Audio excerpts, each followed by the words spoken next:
crack, it's like ecstasy. Run a well of 7 years, what we drinking be. Trying to sling the dopest rhymes in the galaxy. Let me take a minute though and relax your mind. Sometimes these words can be hard to find. 24/7 on that daily grind. Hearing voices in my head, man, they not that kind. Cause bitches be bitching, snitches keep snitching. The world keeps turning, and I keep hitching a ride instead of living my life. Yo, yo, yo, yo, yo, yo, yo, yo, yo. Man, when you feel hungry, don't you have to eat? Yo, yo, pump up the volume and digest this beat. RapScallions in the house with this lyrical treat. When we're done with you, you're gonna ice your feet. If the world ends tomorrow and you had one chance, Hey, yo, would you start the move like it's your last dance? yo, do something small in the past and present changes. Do something now, the future rearranges. Cause bitches keep bitching. Yo, snitches keep snitching. The world keeps turning. And you start living your life instead of hitching a ride. RapScallions. What's up, everyone? It's season 2, episode 3. We're gonna have so much fun today. We're talking about reduce, reuse, recycle, keeping it simple, keeping it fresh, and having said keeping it fresh, it's my time to introduce the other 0.5 of the RapScallions, Giuseppe Mesquijote, aka Lord Joe, aka Lord Gabriel Chantwell, aka Awesome Dude. Joe, how you doing? Hey, man, thank you for giving me the introduction. I am doing well. Thanks so much, man. It's Friday. It's Friday. No, it's not Friday. It's Sunday. And we're here to talk about some cool stuff, man. It's been a long week. A lot of stuff has happened this week.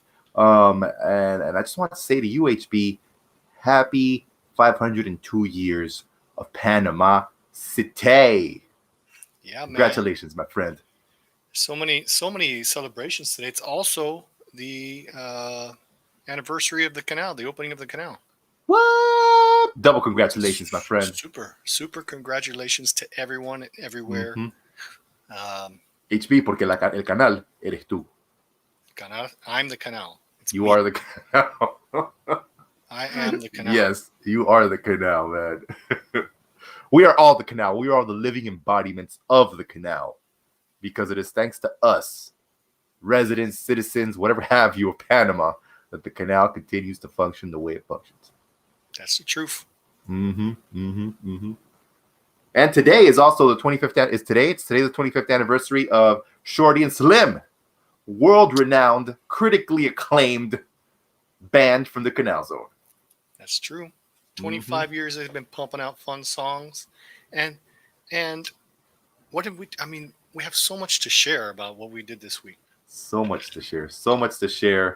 I think last week, when people might be wondering why we weren't on the air last week, it's because some really incredible stuff was happening, man. That's true, guys. We were working hard. We were over in Panama Viejo with with Slim, Omar, and world-renowned, critically acclaimed director Felix Trillo de la Guardia. And we were filming the video for the latest hit single from Shorty and Slim, Panama City.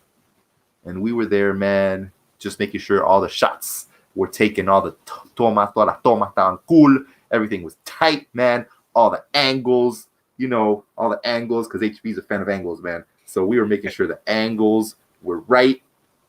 Hey, you know what I noticed this week, HB? I had a lot of mosquito bites all over my ankles and my feet, man. What happened, dude? Well, from visiting Panama Viejo last week. That's pretty cool, man. I know. You took a little bit of that experience home with you. I did, and it's been accompanying me all week. And every time I've had to put on socks, it's like, oh man, I got a bunch of mosquito bites all over my ankles. So it wasn't that fun, but at least you get to scratch. And when you scratch, it feels good. So you're just there like, oh man, I'm scratching and I'm feeling good because I'm getting scratchy scratch. And speaking of scratching, what's up? You're like a DJ. That's right. And speaking of scratching, HB was up all night, up all week, all day, every day, 24 hours a day, 7 days a week, editing all of the fantastical footage that we got last Sunday at Panama Viejo. It was fantastical footage, and during that time of editing, I was like, yeah, no problem. We can totally do 2 videos, one in English, one in Spanish. Shouldn't be a problem. And then yesterday, I mean, we were coding right up to the launch. It was pretty hectic. But we got it done, man. And now there are 2 videos out in the world. Yeah. 2 videos. A version in Spanish for those of you Spanish speakers, and a version in English for those of you English speakers. And maybe, if it becomes as big as we're expecting it to be, there's going to be a version in Portuguese, a version in French, and a version in Gaelic. That would be beautiful. Because Shorty and Slim have massive fans in Gaelic-speaking countries in the world. It's true. You gotta do what the public wants, and that's what RapScallions is all about. No doubt. And another news: Facebook changed their video codes again, so you might see some interruption on our webpage, but don't worry, we'll get that all fixed up. I just made a really rough post there now, so please avert your eyes. But we still have all the links there for all of our channels. Joe, tell them all the places that they can. Hey, my friends, we are on YouTube. We are on Instagram. We are on Facebook. We are on Twitter. And we are on Mars Rover. Mars Rover. Send RapScallions over. That's right. That's what he says. Or she says. I don't know. It says. Yeah. It's a robot. Yeah. She's pretty cool. Yes.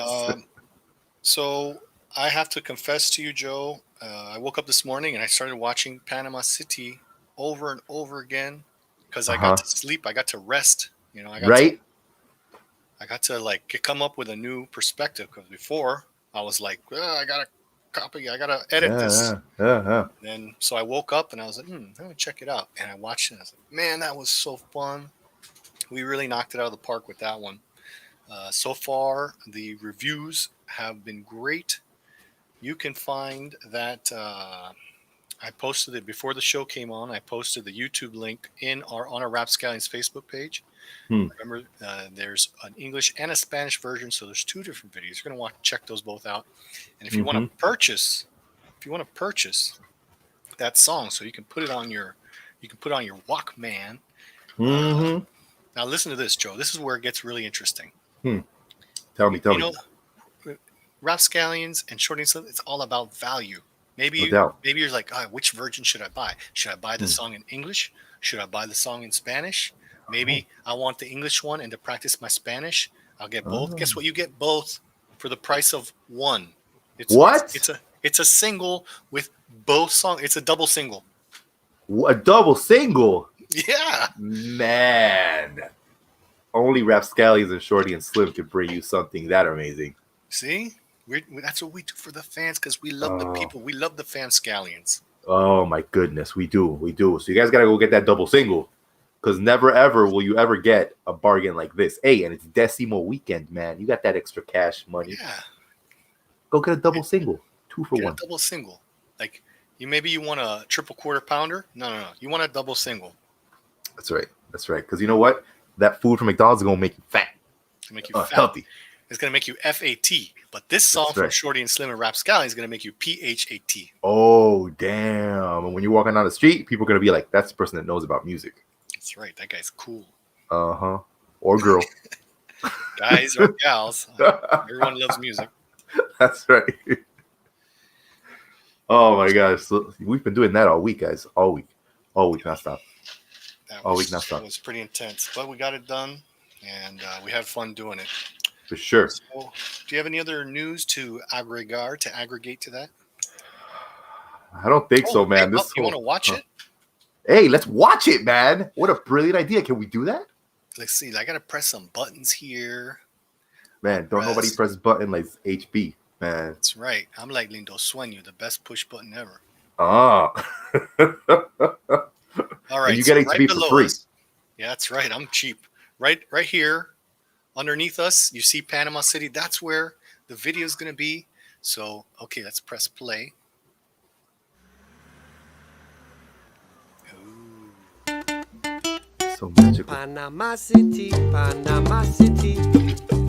welcome to Panama, bella ciudad. Ay, mi Panamá, bienvenido Bienvenidos a Panama. 15 August 1519, the beginning of a dream. It is important to know this date because it's the day that we celebrate.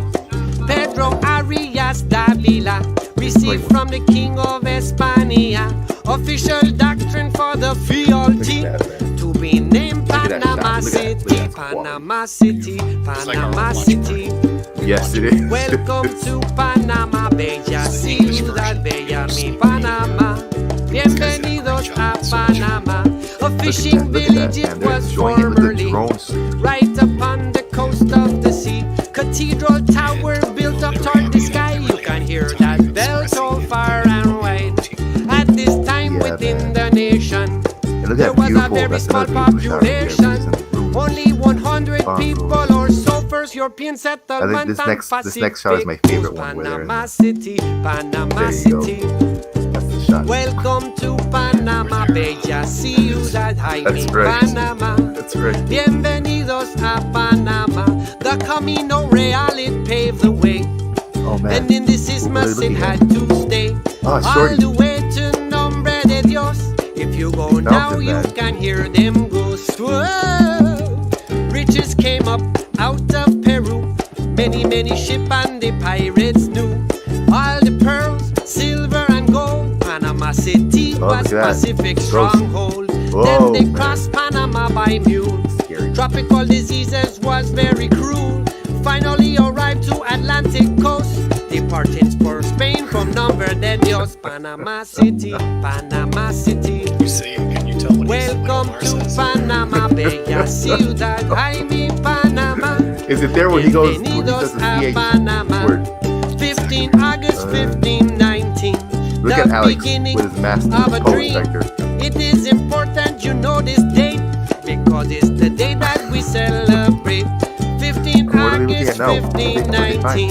The beginning snap, shorty, you of got- a dream.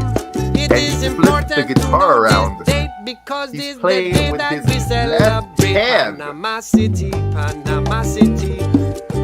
Welcome Okay, to good. Panama, bella ciudad, bella mi Panama. Bienvenidos Oh, it's a party. Panama, Panama City, Panama City.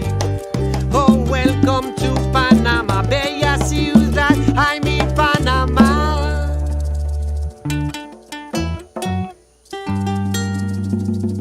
Oh, look at that. That's beautiful, man.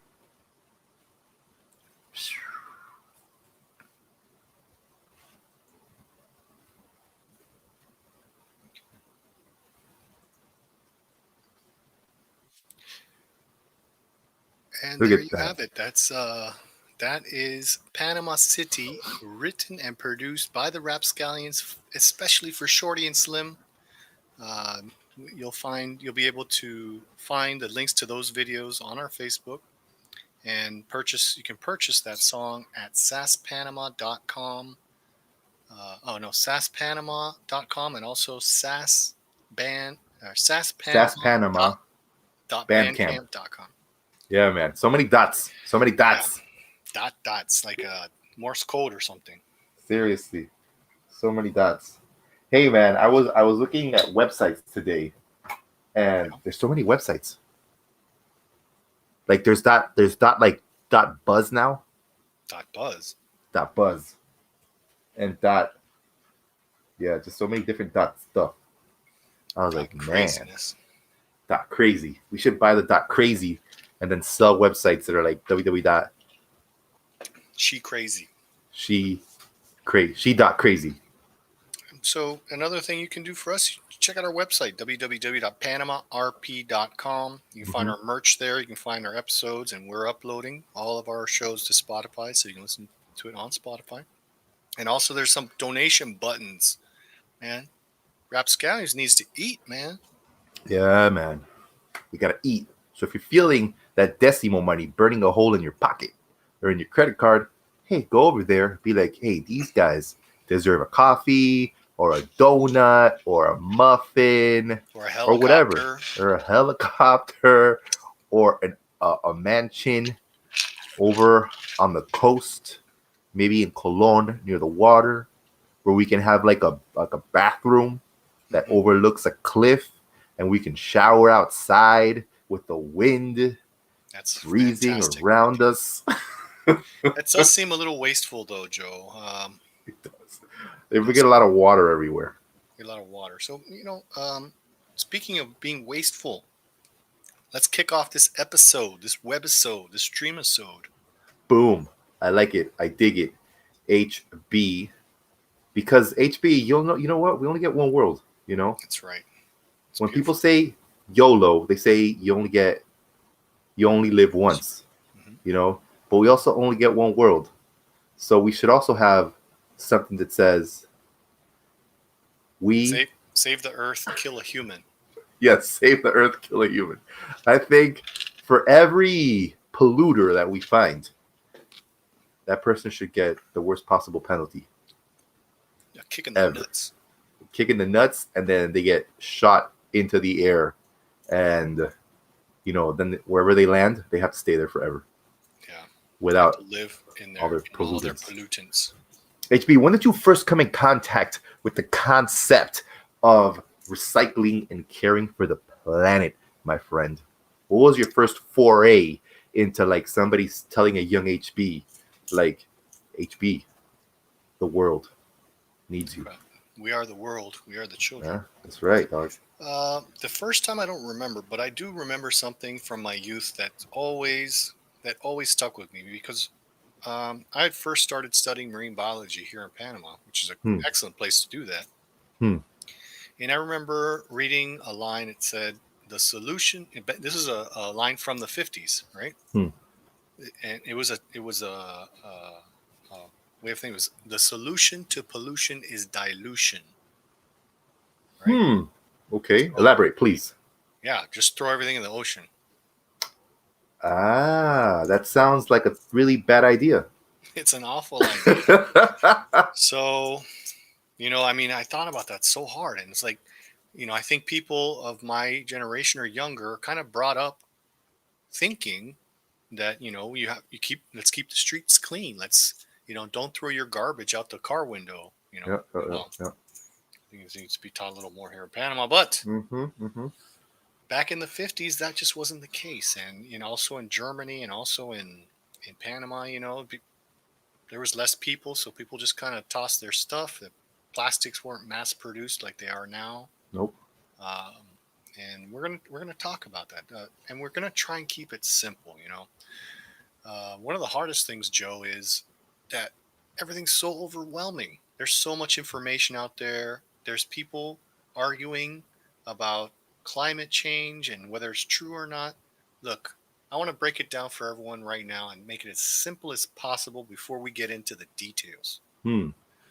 Imagine in your mind that on the right side, there's a beautiful cabin in the forest with a stream going by it, and there's deer and birds and stuff. And then on your left side, there's a factory, and there's a bunch of stuff coming out of a pipe, and it stinks. Which place would you rather live? I would want to live with the deer. Exactly. So it's as simple as that.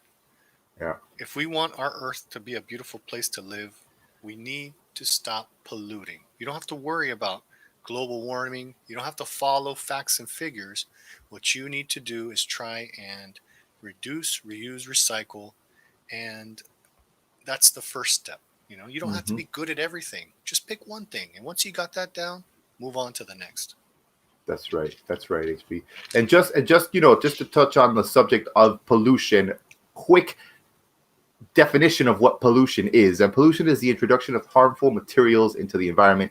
HB gave the wonderful example, or the very scary example of a factory dropping crap into the environment. So these are harmful materials. They're called pollutants. They can be natural, like volcanic ash, but they can also be created by human activities, such as trash or the runoff produced by factories.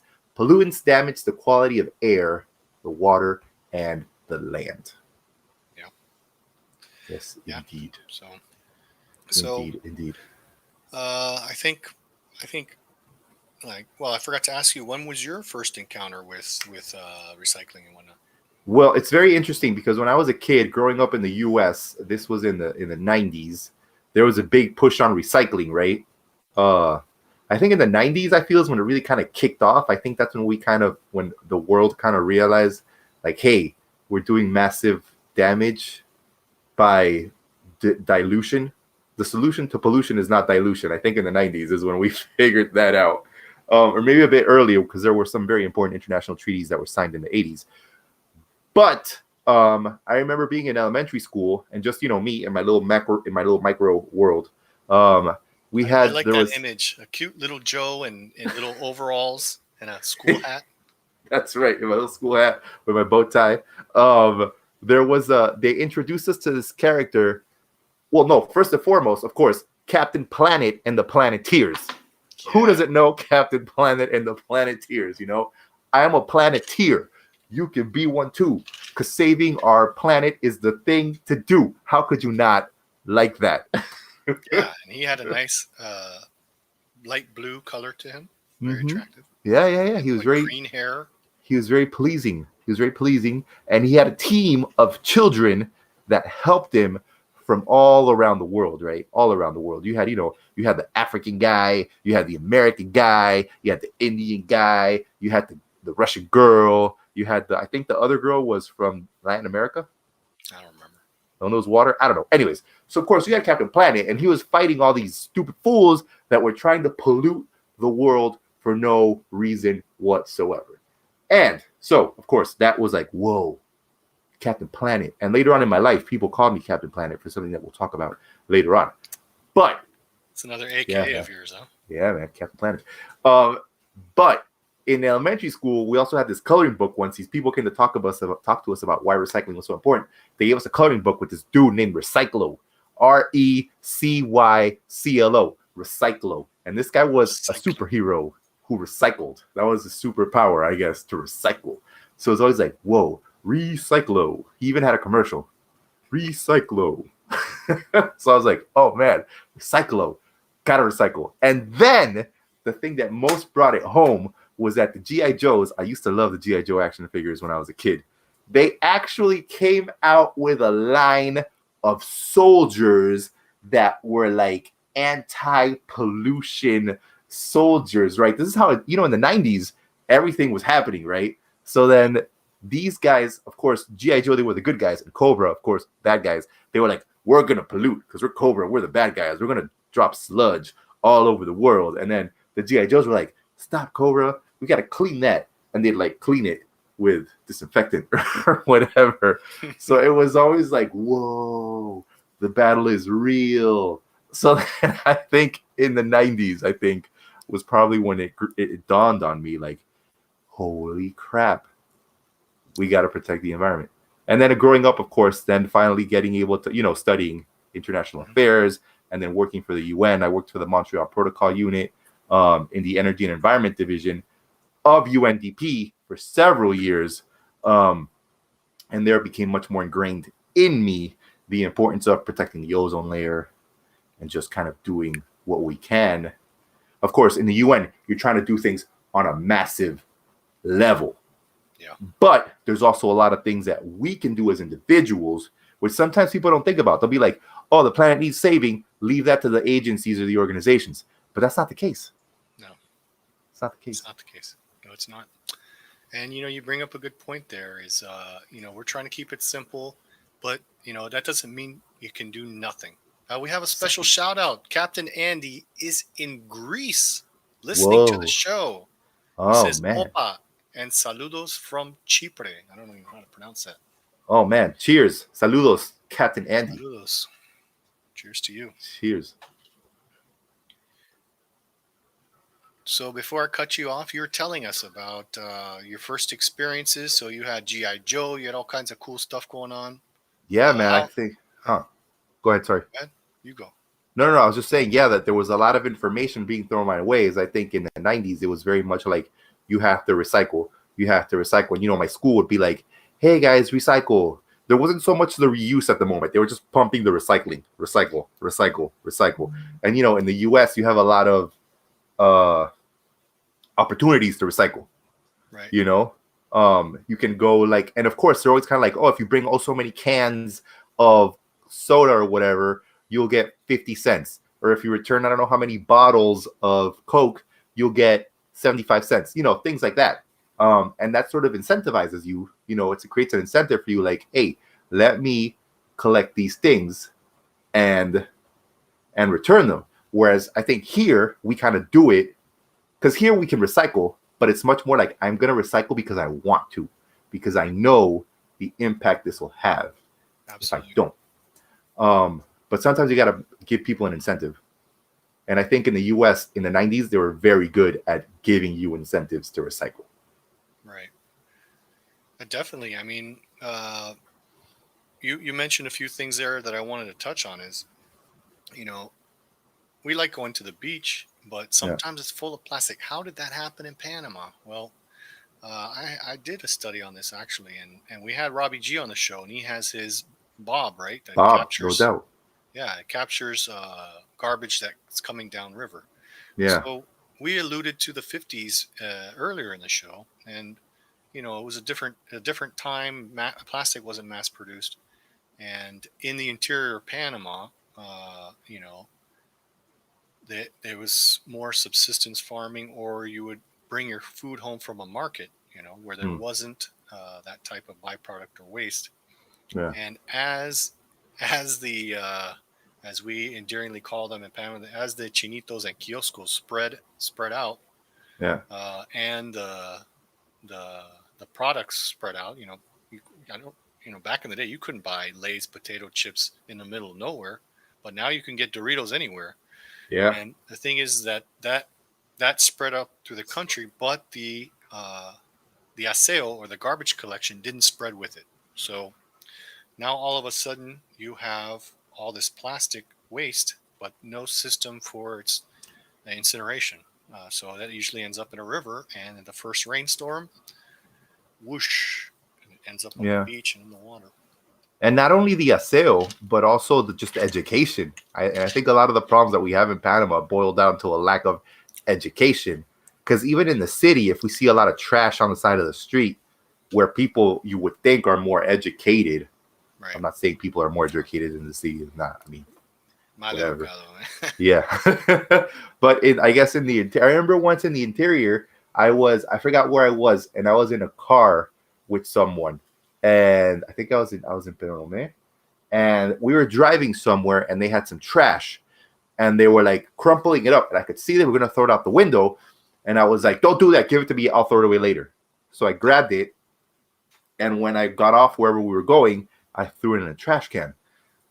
Later on, when we were on the way home, same situation, except this time the person balled it up, didn't give me a chance to say anything, and threw it out the window, kind of like to prove a point. And I was like, you realize this is, I mean, it's terrible what you're doing, but ultimately it'll impact, it's going to impact me and you the same. Definitely.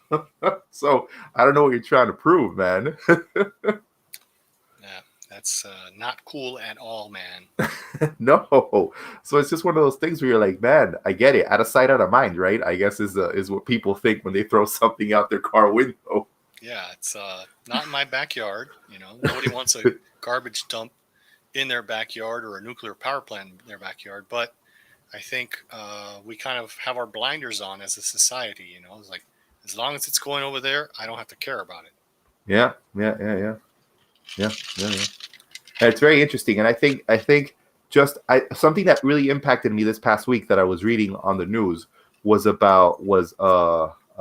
report that the Intergovernmental Panel on Climate Change released, and it said that the climate crisis was unequivocally caused by human activities, and it is unequivocally affecting every corner of the planet's land, air, and sea already. Accelerating melting of ice has poured trillions of tons of water into the oceans, where oxygen levels are falling, suffocating the seas, and the acidity is rising. Sea level has already risen by 20 centimeters, with more now irreversibly baked in. The greenhouse gas emissions spewed out by fossil fuel burnings, forest destruction, and other human activities are now clearly destabilizing the mild climate in which civilization began.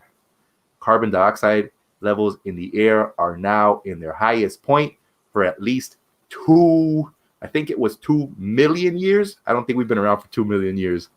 Feels like it had an M at the end of it, but yeah. So, I mean, And all this crap is happening because one of the things when I used to work at the UN, which we would hear a lot, was that, you know, all the major powers that we have now, the US, the UK, you know, they did a lot of dumb things in their development, right? You know, they used a lot of aerosols, which were bad for the ozone layer. They burned a lot of fossil fuels.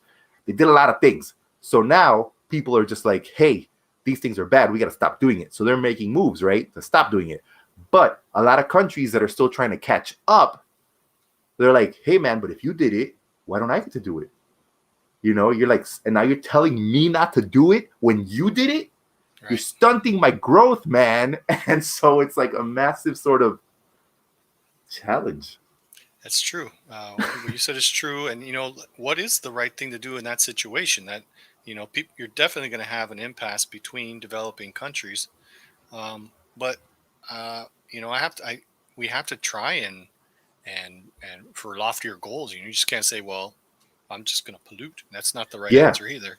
Yeah. And I think that's why a lot of, like, you know, the developed countries, they sign up the treaties like the Montreal Protocol, you know, for ozone depleting substances and, you know, all the different things that we have on climate change. And they provide funding for developing countries so that they can then use materials, gases, substances that aren't as harmful to the environment. But then, you know, it's just that sort of thing of making sure that this teaching, this knowledge that goes into these countries doesn't just stay in one place and doesn't reach all of the country. Like if you're going to train a set of people in Guatemala and say like, hey guys, this is how you do this, you got to make sure that it reaches every single corner of Guatemala so that everyone's doing a bit. Because of course it's always going to be cheaper to use the other stuff that you were previously using. So you have to give people incentives, right? I think. Absolutely. Yeah. So, but that's on a global level. And unfortunately, that's the reason why we're here today. I mean, look at how climate has changed. I know we're going to talk later on more about some of the more micro stuff like us here in the country, but just look at how climate has changed over the years. Look at the amount of rain that is happening in countries that used to not get so much rain in the past. Look at all the fires, man. Like the US is burning up. Europe right now is burning up. You're like, what the fudge, man? Like, this is not normal. And I mean, for the past 5 years, it's rained every day on Christmas Day. And that never used to happen, you know? No, it used to be like beautiful sunny skies, man. Yeah. How crazy. So then you're like, yo, no, climate change is a hoax or whatever. It's like, how about we try and stop, you know, building factories that dump crap into the ocean, and then we'll see. Yeah, exactly. It's true. I mean, on a global and on a global level, and also and on a governmental level, we have a lot of work to do. Tons and tons of work to do. Yeah. But that's all very complicated stuff, you know? Let's try and talk about easy things that you can do to start on the path of being a person who doesn't pollute as much as the person you were yesterday. True that. And there's a lot of things you can do. And I think it's one of those things where you have to just kind of do what you can. Empezando por ahí. Starting from there. Yeah. Do what you can. Do what you can. You know? Don't try not to stress out about it, you know? Yeah. Don't like change your life. Don't be like, oh man, RapScallions told me I suck. I got to change my life. Yeah, it should be. No. Life is about having fun. And you know what? Some of these tips are also going to help you eat better, man. Uh-huh. True that. All these things kind of go together. You know, RapScallions big on mental health. You know that if you listen, we talk about breathing, we talk about reducing your stress, and your diet will definitely play a part in your happiness overall. Yeah, man. Could I say one of the things that has been, because of course, you know, we're all talking about plastic. Plastic has become like a major thing. Like, because like you mentioned earlier, plastic normally used to not be so readily available. But now plastic is everywhere. Everywhere you look, plastic, and it ends up por ahí, just dispersed in the universe. Yeah. So one of the things you can do. Yeah. Sorry, go ahead. Go. Well, I was just going to mention, you know, I think everyone's pretty much adapted to not having plastic bags anymore. It's wonderful, man. Remember when they introduced that law in Panama, and we were all like, man, ¿Cómo así que tengo que llevar mi propia bolsa?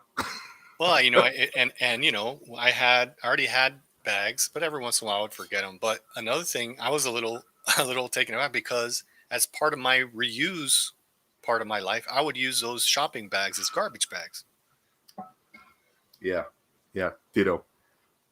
But I think one of the wonderful things that has happened is that now whenever they do give you bags, if they don't give you paper bags, they'll give you those that are made of like corn based, something. Yeah. So you can use those, and those Cellulose eventually, material or something.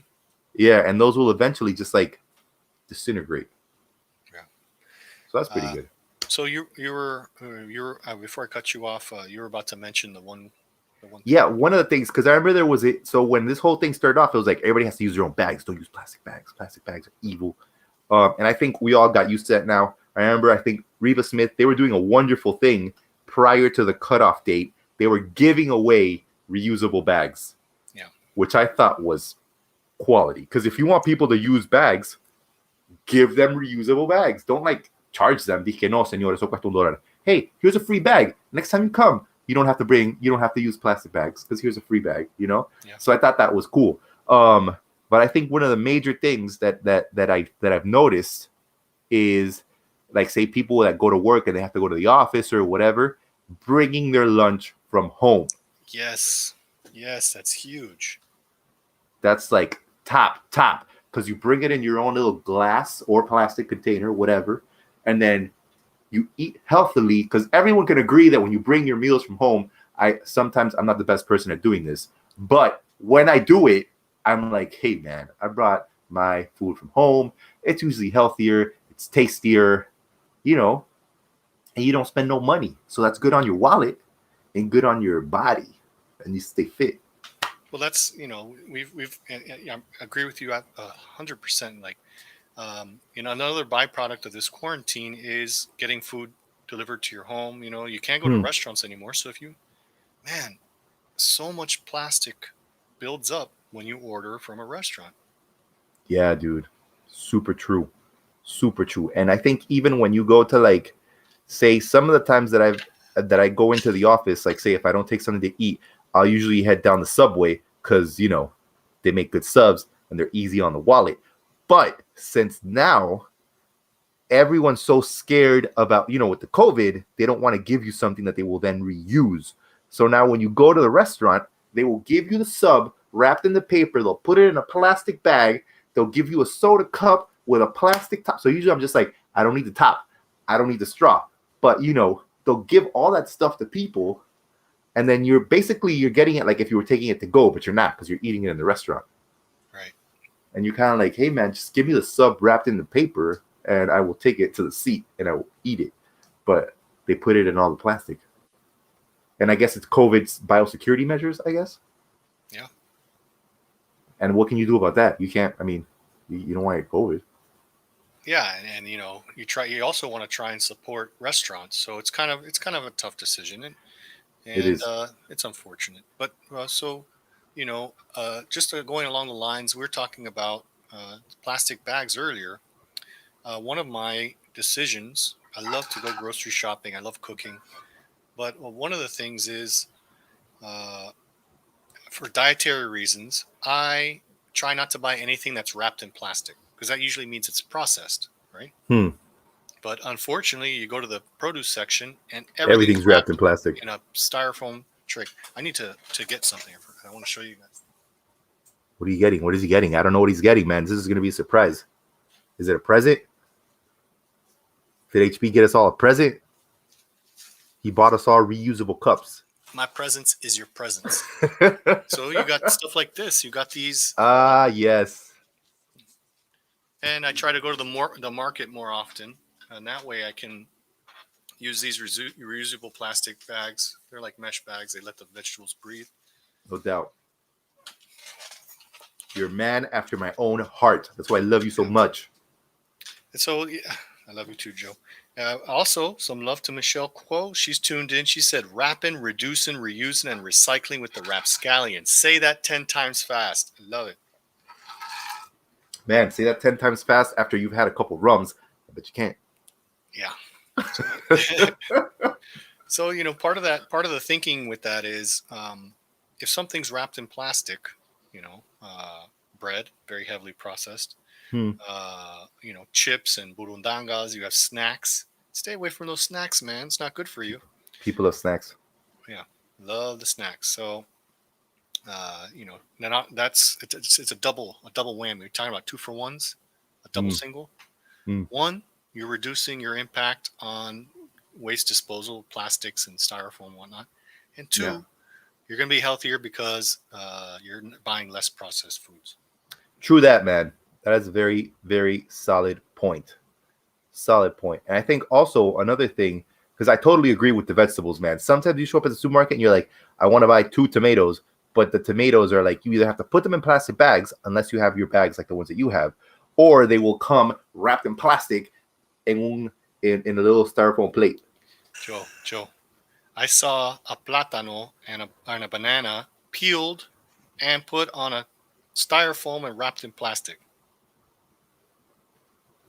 Why? It's my I don't even know what to say. But bananas are so like, they're like, it's there. It's like the perfect snack. It's like, here, I come in my own protective thing.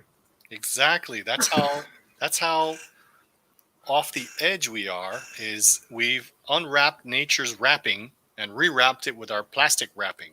All this wrapping's got me wrapping. Oh man.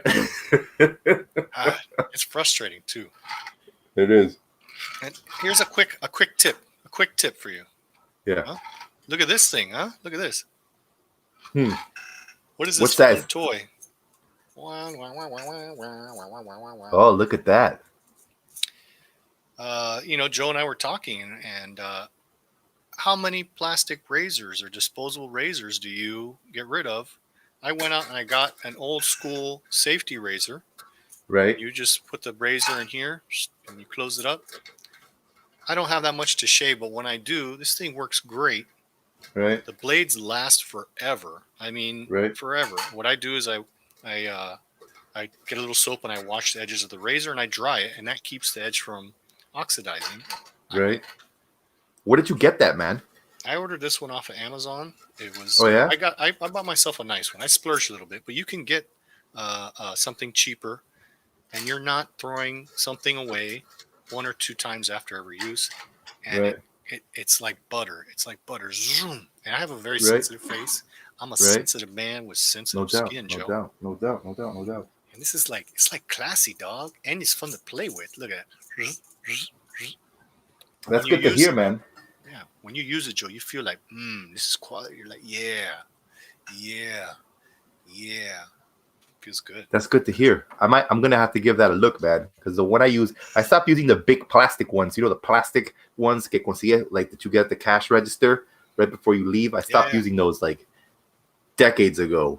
But that one I use is with the little sort of thing that I replace. Again, also like you, I shave very little, so my cartridge lasts me like maybe a month and a half, 2 months at most, depending on how much I want to shave.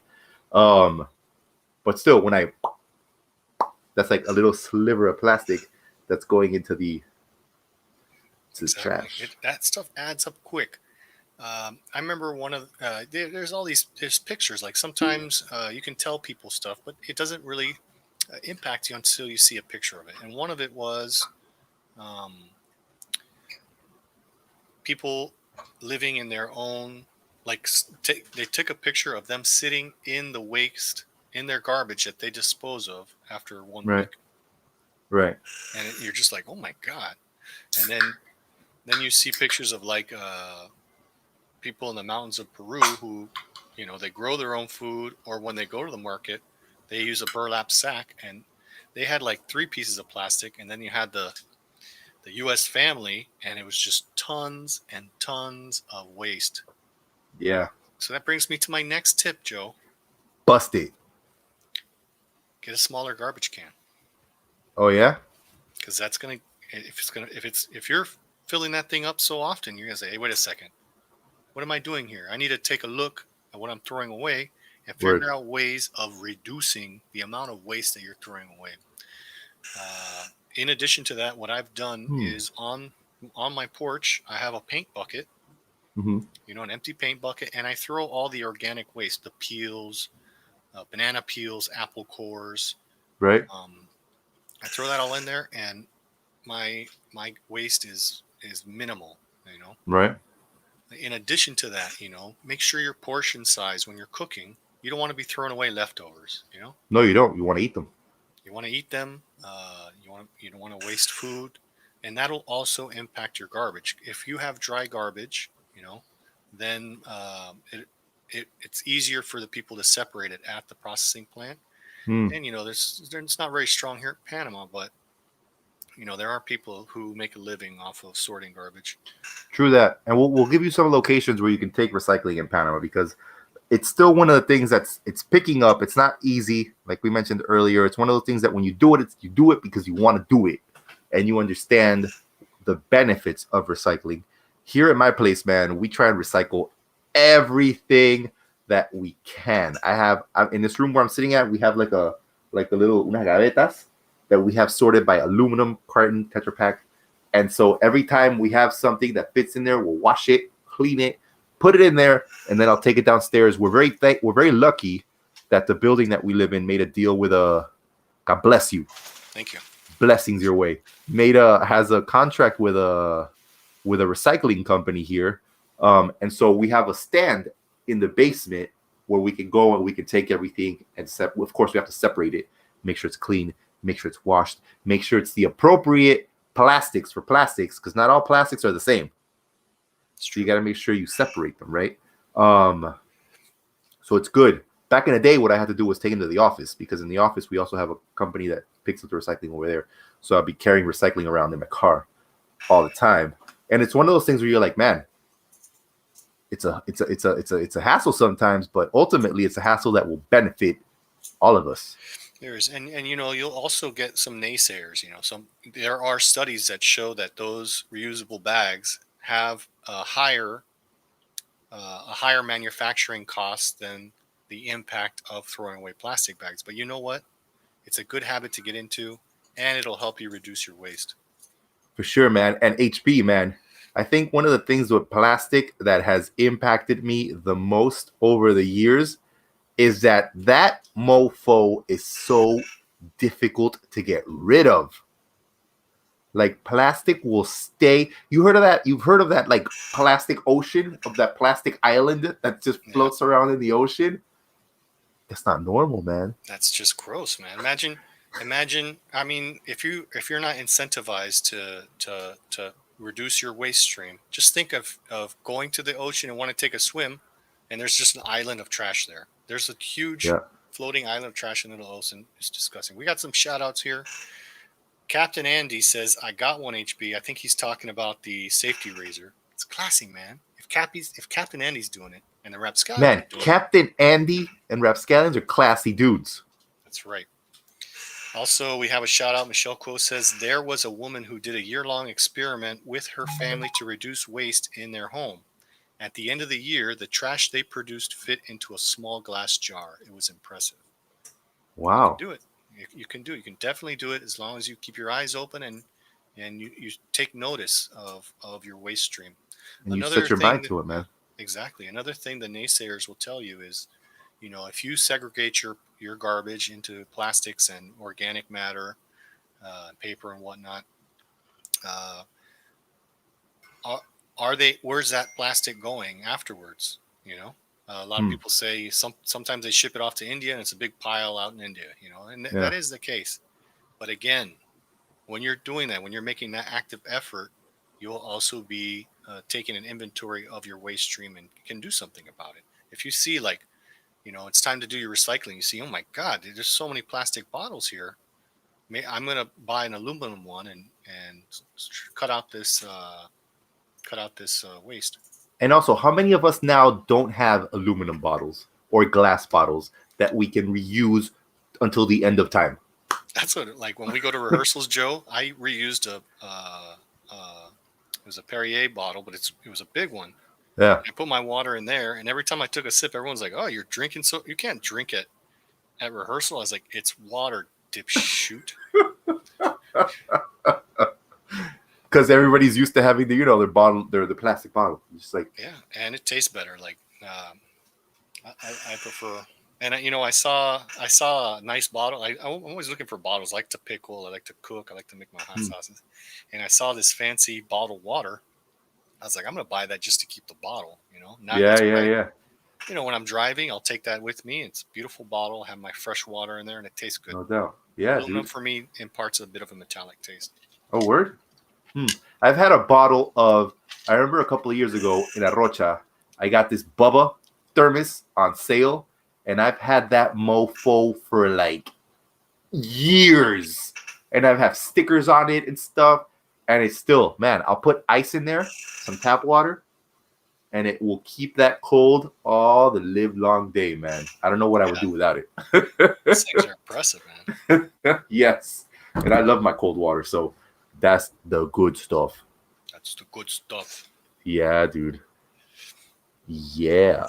So what are some other tips that No, check it out. Just on the plastic tip, I just wanted to say, just really quick, just some information that blew my mind. Right now, there's probably 5.25 trillion macro and microplastic pieces floating in the open ocean, and they weigh up to 269,000 tons. Okay, and just to put that into some context, that is about the same as 1,345 adult blue whales. By the way, blue whale, largest mammal on the planet. Okay, huge. Big. So 1,345 of those is no laughing matter, and it's also 500 times the number of stars in our galaxy. That just blows my mind. How can that be? No, exacto. And then this crap, HB left again. Did he go get some presents? I'm back. Oh. I think my biggest waste stream, because I do have very little plastics and whatnot, and I compost most everything else, and I love to eat, so I never have leftovers. But I got tons of glass rum bottles. If there's someone out there that has a good way to reuse these, let me know, man. Maybe I'll make like an art fixture or something, with like a lamp or something like that. You know what you got to do, man? You got to remove the plastic bit right there, recycle that, and then you put some candles on there, man. And then you light the candles in your room, and you make a nice candles, man. I have solar powered candles. Oh. I was trying to help you create a mood, man. Hey, the mood is set, man. We're having a baby in November. We don't need no more mood. We don't need no more mood. We need less mood. RapScallions and Fanscallions are so sexy. You know what I'm saying? I know, man. Seriously. Sexiness all the time. You think Sunday at 3 p.m.? Sexy Sundays. Sexy Sundays at 3 p.m. That's right. It's a beautiful thing. That's right, man. Hey, but let me tell you something, man. One of my biggest fears with all this plastic, man, is just that, it takes so long for it to decompose, right? For it to 400 years. Away. Yeah, exacto. And so then the little fishies, right? They're eating it, and it's getting inside of them. And if it doesn't kill them, then they get fished. And then all the other animals, and we're eating plastic too. We don't know it, but we're probably eating microplastics. So we're eating oh man, I just got this sea bass. I'm gonna eat it. You're eating plastic. This Angus cow meat. Let me eat it. Plastic. How much plastic do we have inside of us? A lot. It's gross. It said a third of all fish coming out of the ocean has microplastics present.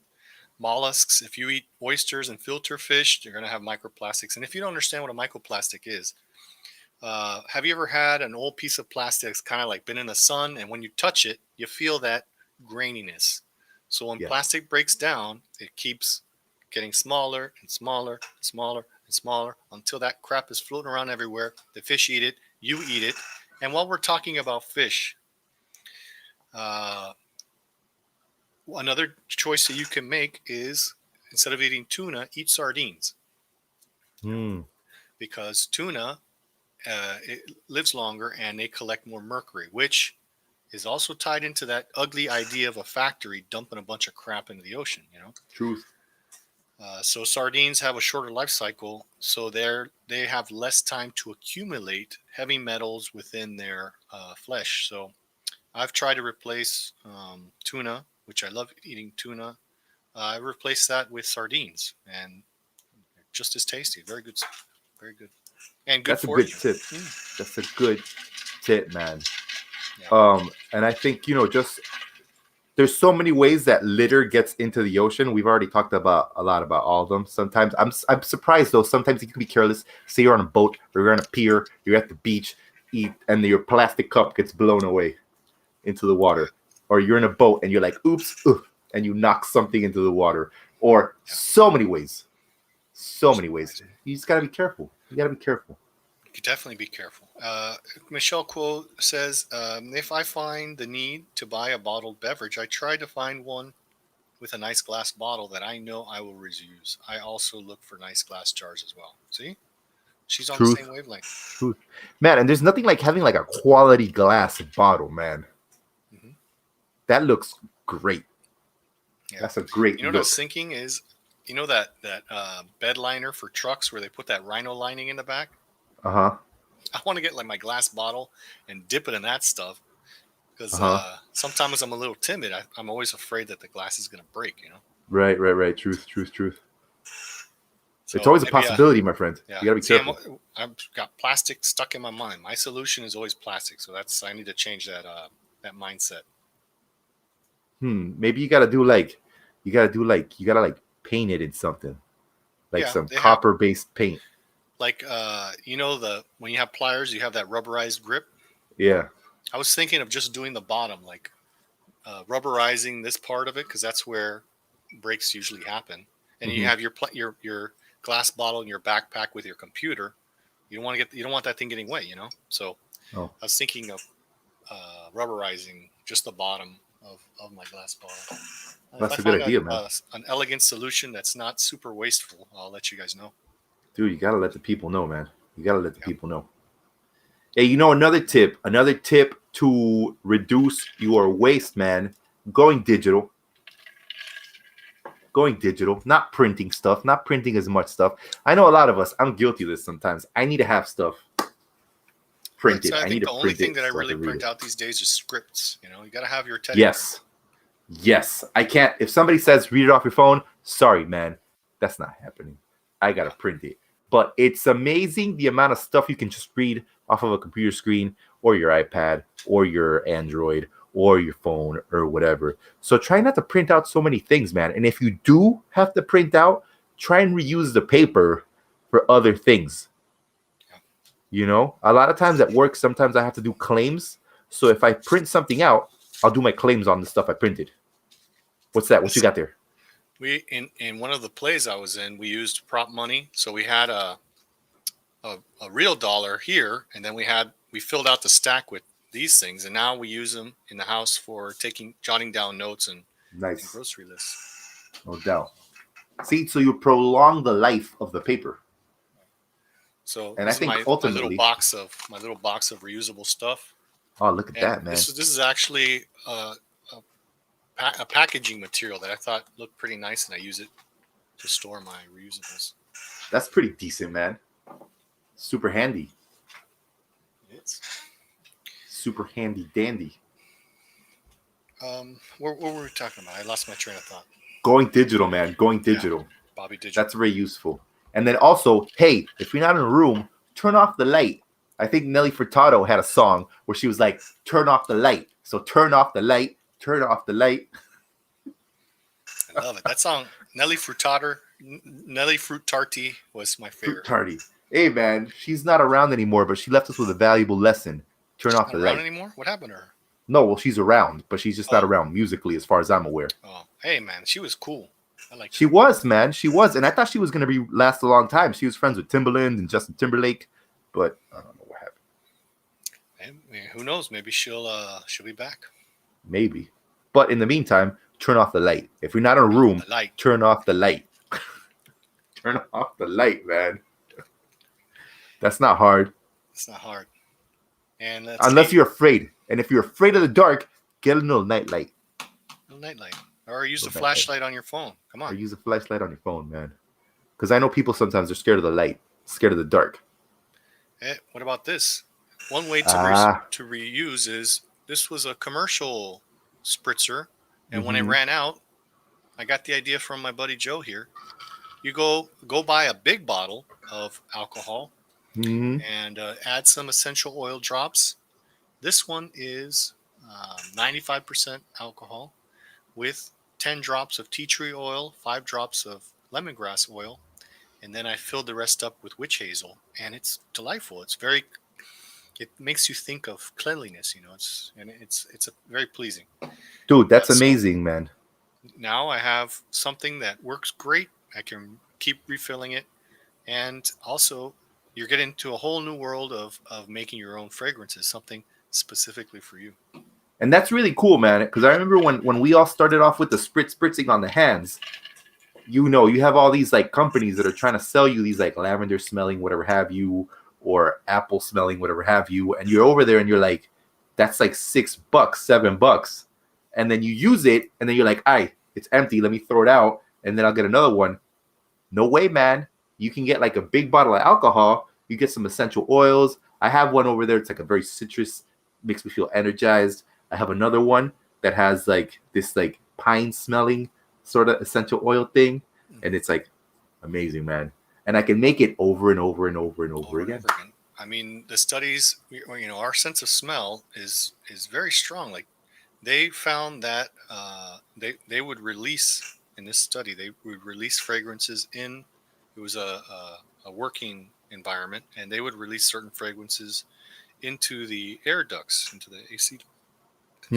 They found an increase of productivity when people smell rosemary or mint, Oh, yeah? And like a significant amount. It's not like, that's pleasant. It'll actually have an impact on your mood, like, hey, and along those lines, like I remember the real estate tip was before you show the house, bake some bread, because who doesn't love the smell of freshly baked bread? So yeah, you want to get into, also what you can do is you can put some whiskey in there. Just put some whiskey in there so that, if you're going to work, you can smell like booze. You just say, no, don't do that. Unless where you work at, they value that. And then you'll be like, man, this guy. Yeah, this guy's dedicated. This guy's dedicated. He went out drinking last night. He's here today. Look at him. Promotion for you, my friend. That's right. Follow us for more tips on what to do at work. That's right, man. Oh my goodness. Franz Quo, another FamScallion, says, thank you for promoting good environmental practices, RapScallions. Thank you for tuning in, man. What you guys can do to help the RapScallions out, maybe you don't have some change in your pocket that you're willing to donate to us on our website, PanamaRP.com, by pressing the donate button. Franz is a happy donator. Thank you very much for your help. You can also share. Let people know, like, hey, I really enjoyed this episode. You can share it on your page, and that way we can get some more fans, man. Because that's what it's all about, right? We want to spread the word. Spread the word, Hummingbird. I mean, we're just trying to tell people stuff, have a good time, talk about stuff. And we all love the environment, man. I know HB is an outdoors person. He likes to be out and about. I like to be out and about. We got to get these things. We got to keep them going so that whenever, all of us, we have cousins, kids, children's, little people that are going to grow up and inherit this place, man. We got to make sure that it's there for them and that they don't live in some post-apocalyptic world made of concrete. I mean, again, bring up that image. You're like, if you lack motivation, just think to yourself, would you rather live in a nice cottage in the forest, or would you rather live next to a industrial dump that's regurgitating all this nasty stuff? Mm-hmm. There's no debate. There's no debate at all. That's right, man. That's right. Hey, NHB, one of the things which really surprised me when I was reading about, the environment and how to protect it and how to make good things happen was computers, man. Like normally we leave our computers idle. Like, say like, I'm done doing work. I'll just be like, whatever. Boop, and then I'll just, vamoose and go about my business. Did you know, and I'm just going to read this, a desktop computer when shut down uses 3 to 5 watts, right? When it's idle, it uses an average of 89 watts. That's right. A laptop computer when shut down uses 3 watts. When it's idle, it uses 15 to 25. This is something I think people aren't actually aware of, is that it's called energy vampirism. You think that the thing is off, right? You think Yep. this You're appliance like, is off. "Está dormido." It's like a little sand flea, a little cheetah. Like that adds up, man. That adds up. So one of the things that you have your power bars. Turn that power bar off, man. You don't need. It doesn't take that much longer to turn on your TV. And when you turn the power bar off. That's right, man. That's right. And when I you're don't using your usually do laptop, that. Yeah. no, go ahead. Well, I go between the city and Santa Clara, so before I leave Word. the city, I turn everything off Yeah. except for the refrigerator. For sure, because you got to have that food fresh. Yeah, Can't let it go to waste. But like I agree with the computer, with the laptops. Usually when we're doing this show, I'll keep it plugged in. Because I don't want it to like run down to zero. But if I'm just sitting around just Googling random stuff or just like whatever, looking at Shorty and Slim music videos and stuff, I'll have it unplugged because I don't need that usage. Exactly. Another tip to keep in mind along the lines of batteries.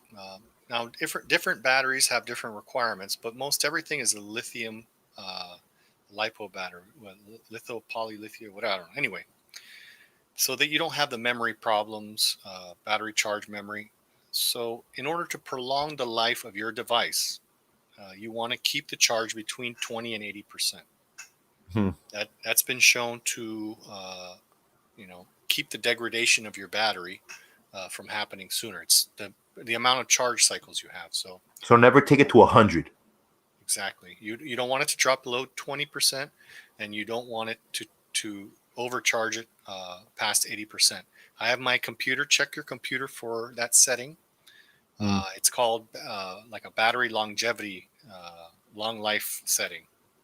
Right. Okay. I'm gonna check that. I'm not gonna check it right now.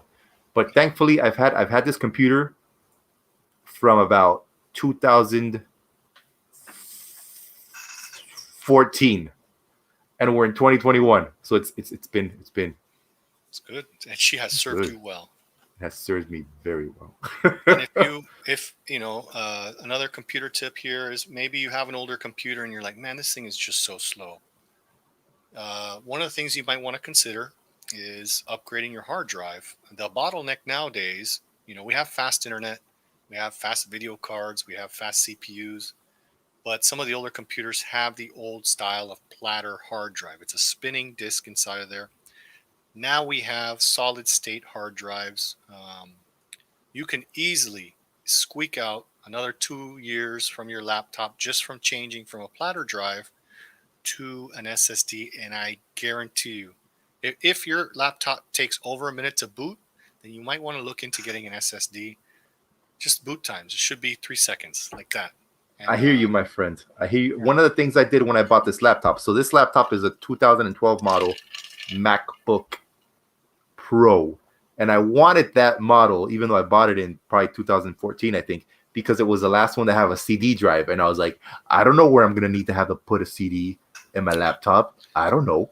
So I bought it, and then CD. What are you talking about, Joe? My young I don't ears. know. My young ears. Go put that thing over next to the fax machine, man. Yeah, that's what I'm gonna do. But I was like, I don't know what I'm gonna need a CD. But anyways, I was like, I'm gonna change, and it came with one of those platter drives. So the first thing I did was buy a solid state on Amazon, and then I took it to the Mac store and I said, change that hard drive and put this solid state. Yeah, man.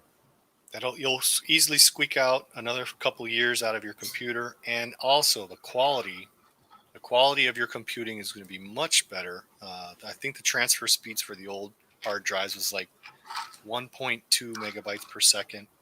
Maybe you get up to 15 megabytes per second. The transfer speeds for a solid state drive are 550 megabytes per second. So you're going to have a substantial increase in performance.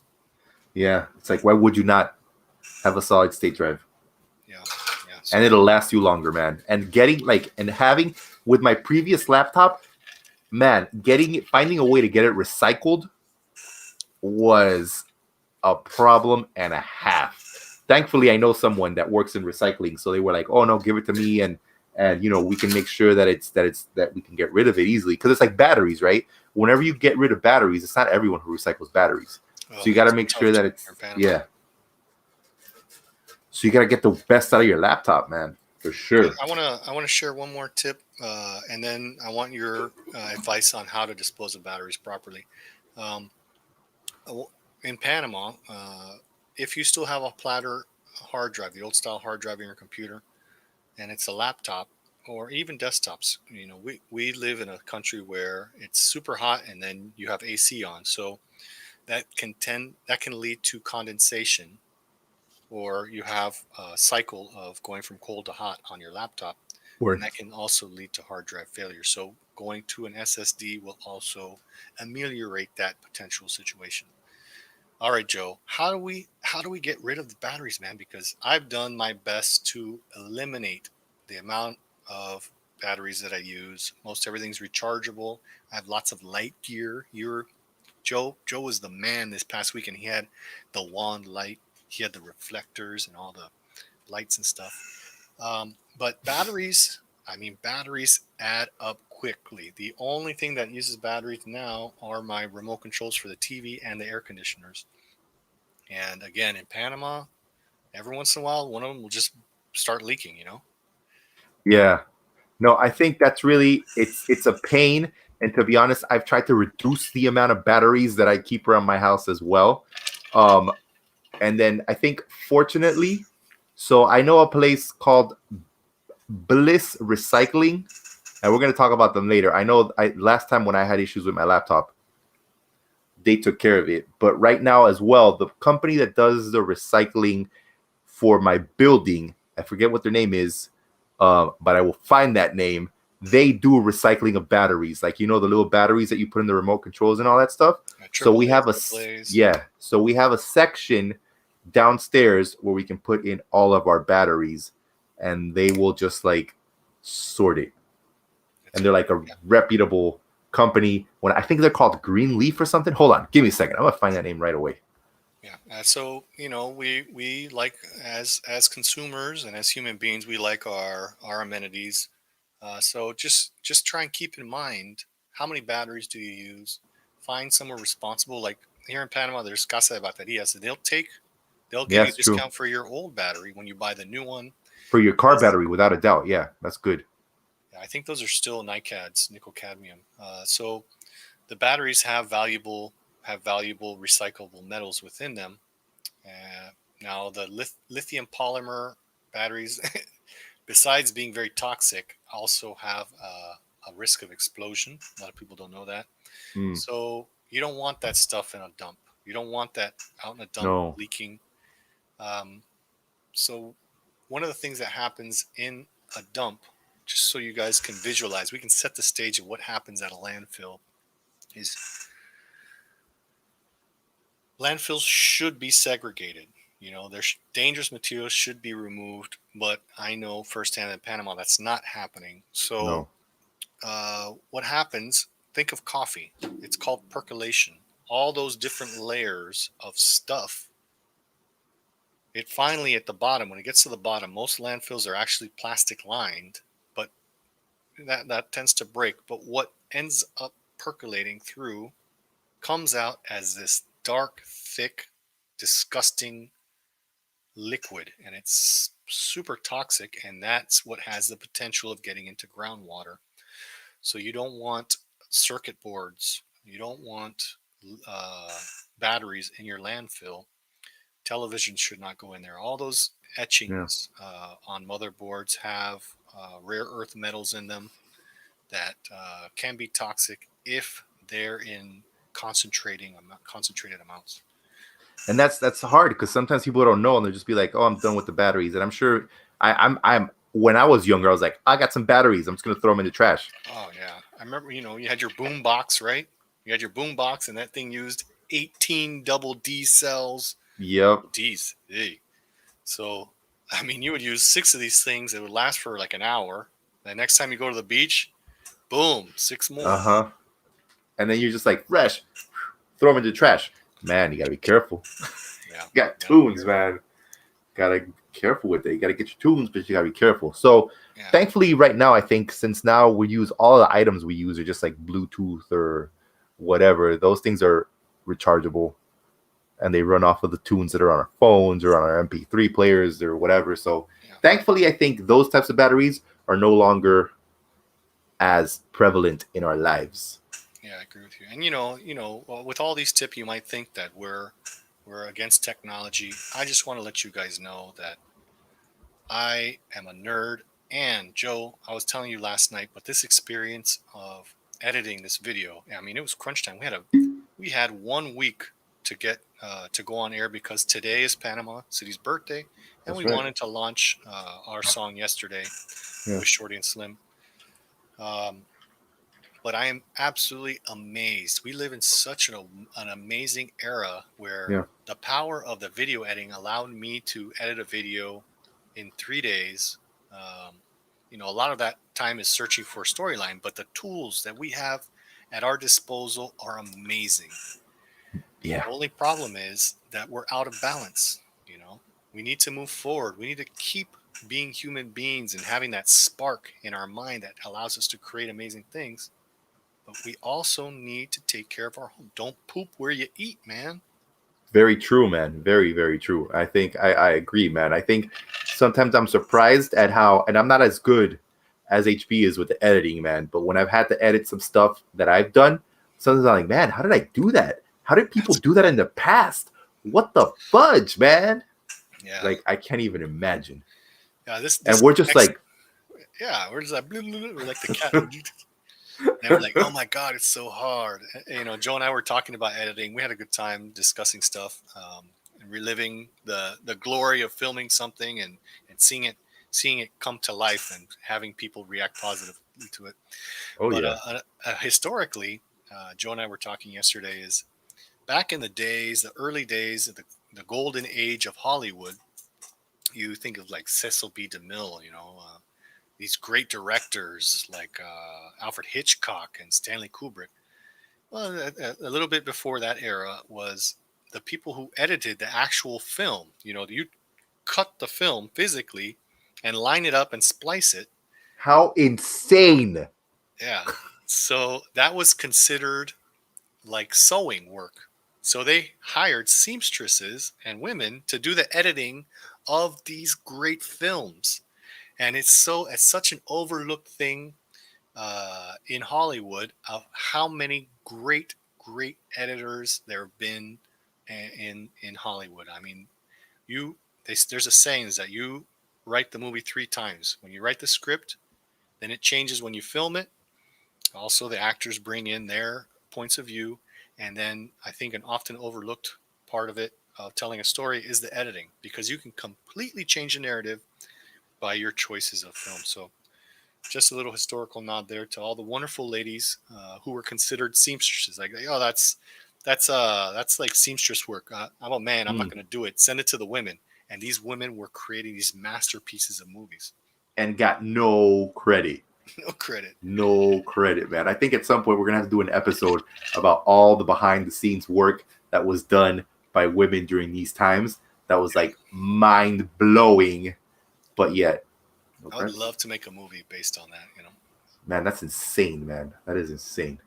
Yeah. Insane.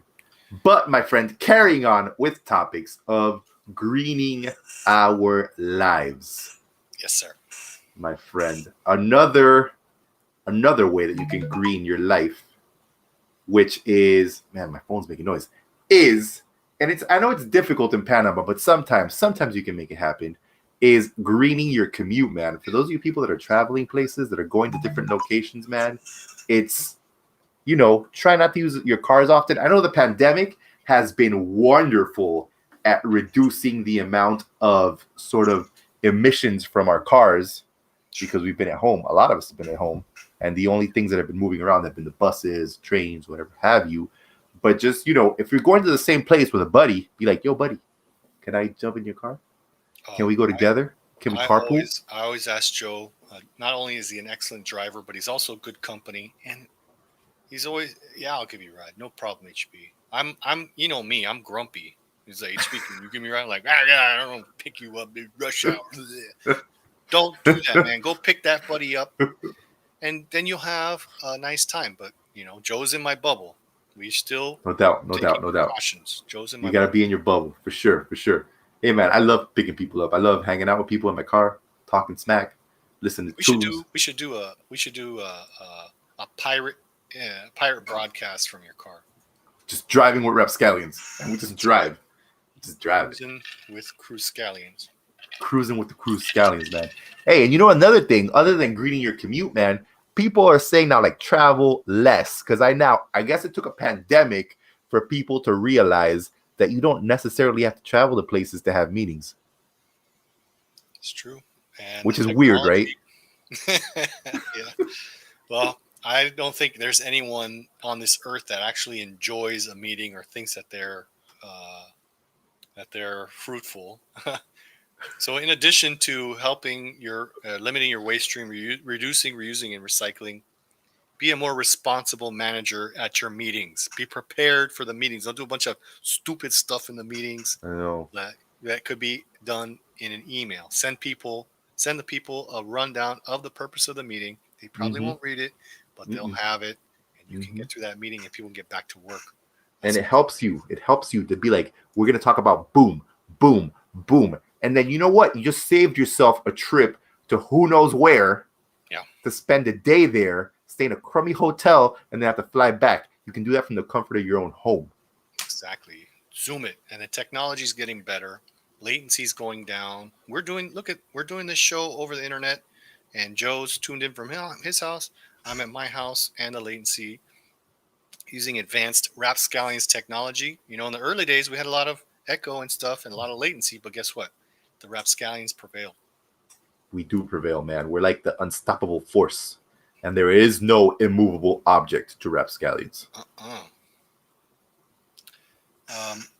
You know, along the lines of what we were saying earlier, when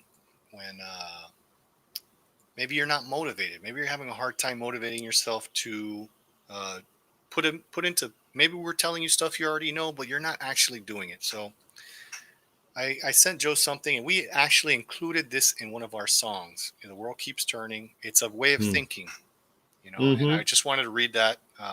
Read it, dog. Yeah, it's a meme. It's been sent around, and it's like, do something little. So it's from Just Shower Thoughts. You know, the guy comes out with things that pop up in his mind when he's taking a shower, and he said the following. He's like, when people talk about traveling to the past, they worry about radically changing the present by doing something small. But barely anyone in the present really thinks that they can radically change the future by doing something small now. So I love that saying, like, you know, you can't mess with the timeline. You're living the timeline right now, and what happens in the future depends on your actions. So take that first step towards being more responsible with your waste. That's right, man. Beautifully said, man. I think, without a doubt, right now, the decisions we make now are going to impact us a year from now. That's right. You know? So why not? And maybe you won't be able to see it. Maybe you can't see it, but you'll know. And it makes you feel good, too. Makes you feel good, man. I have like a freaking closet full of reusable bags. But every time I go to the supermarket and I'm using my bags, I'm like, man, that's like, I don't know how many more plastic bags that didn't go into the ocean. Yeah. And I use them for other stuff, too. You know, you need to carry stuff. Yeah. And say, hey, I got that canvas bag. I can throw this in. Like all the light stuff that we used, that was in a blue IKEA bag. It fits perfectly and it's sturdy. Yep. Everything fits in there. Looks like charm. Yeah, man. I wanted to tell you guys more about, like I spoke about it earlier, you know, when you're segregating your garbage, you know, talking about garbage, it's a study. Like most of the paper garbage is going to be incinerated. A lot of the plastic as well that's not apt to be recycled. So anyone living within a 3-kilometer radius of a garbage dump that has an incinerator has a huge, a very, very high probability of getting cancer. That's a fact.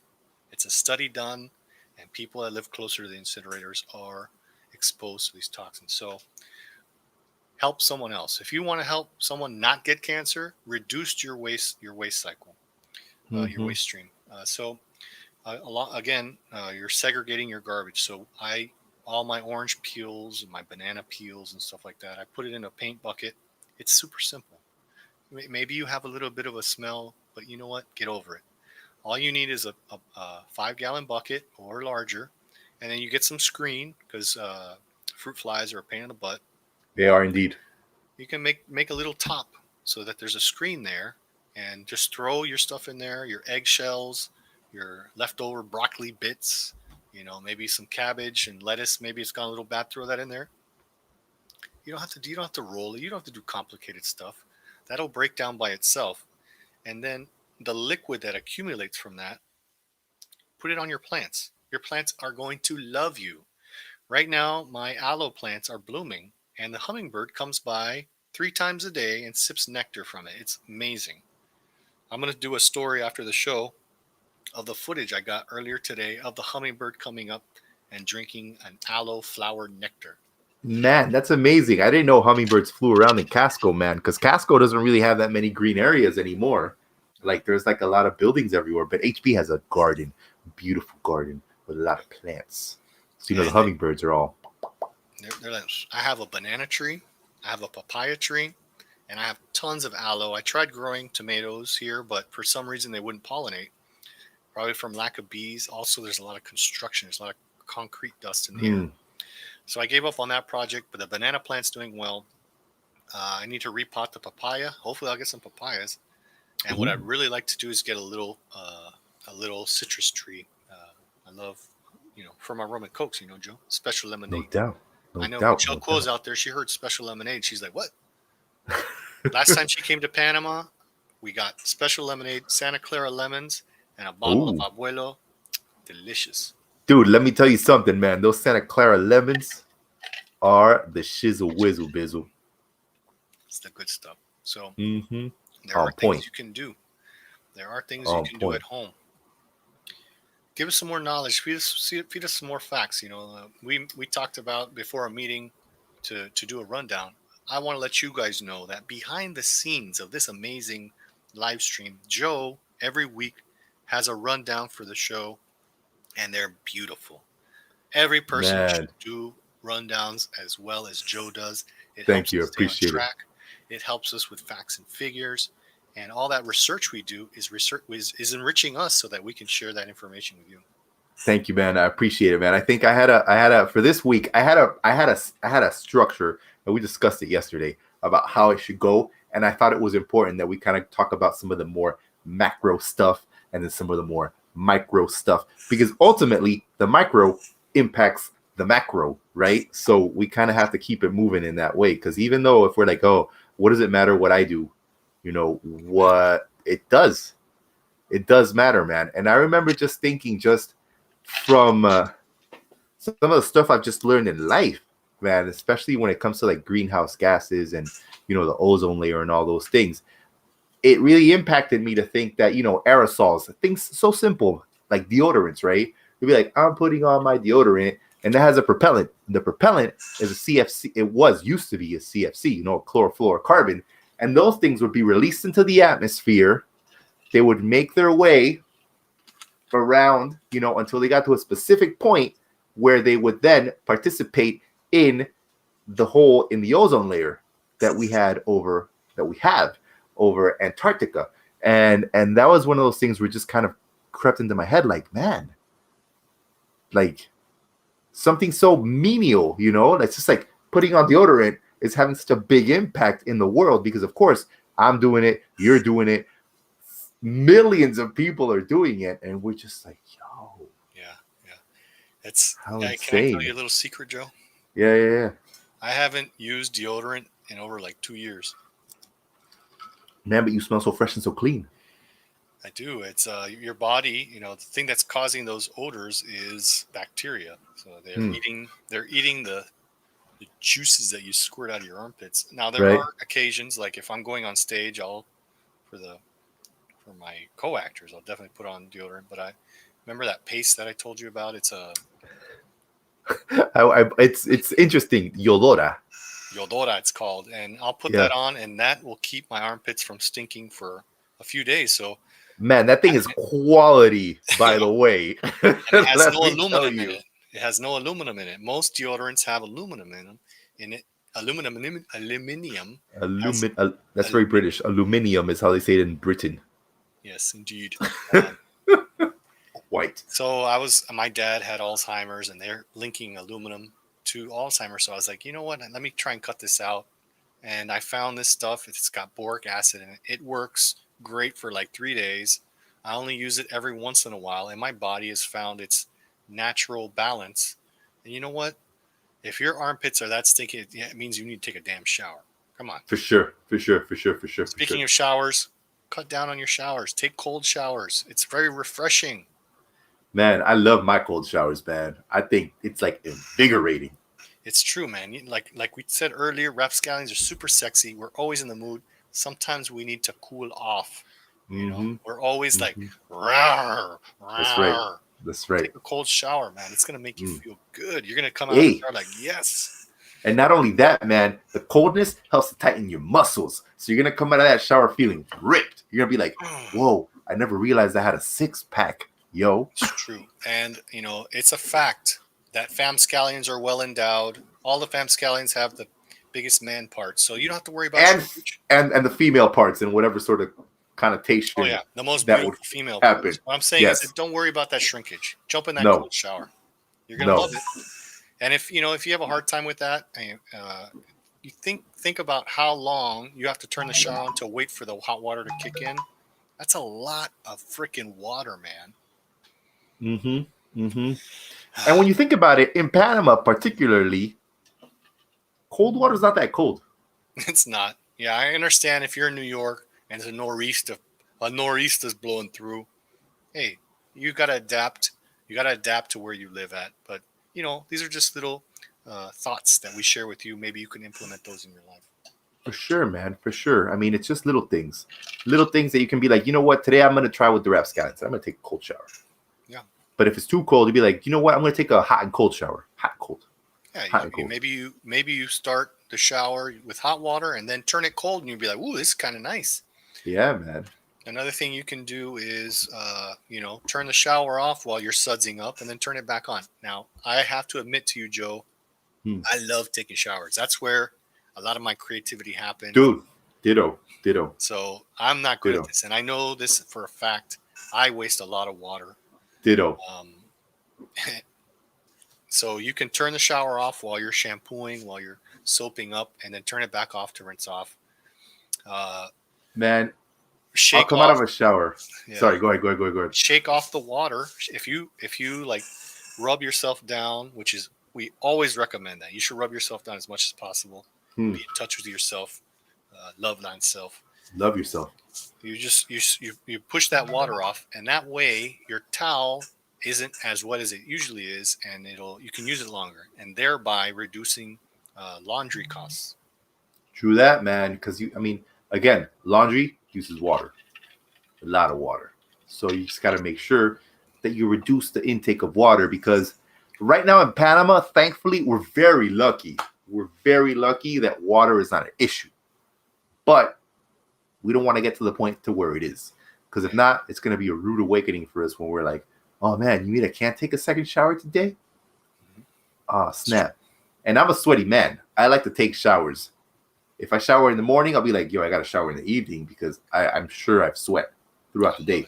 I was like, I don't want to go to bed with the street on me, That's right. You got to go to bed fresh. And I'm also like you. I get ideas in the shower. I'll be in the shower and I'll be like, it's like someone's speaking to me. And I'm like, yeah. And then I'll come out. I'll be like, Kelly, check out these rhymes. And then I'll bust out a rhyme. I'll be like, that came out to me in the shower.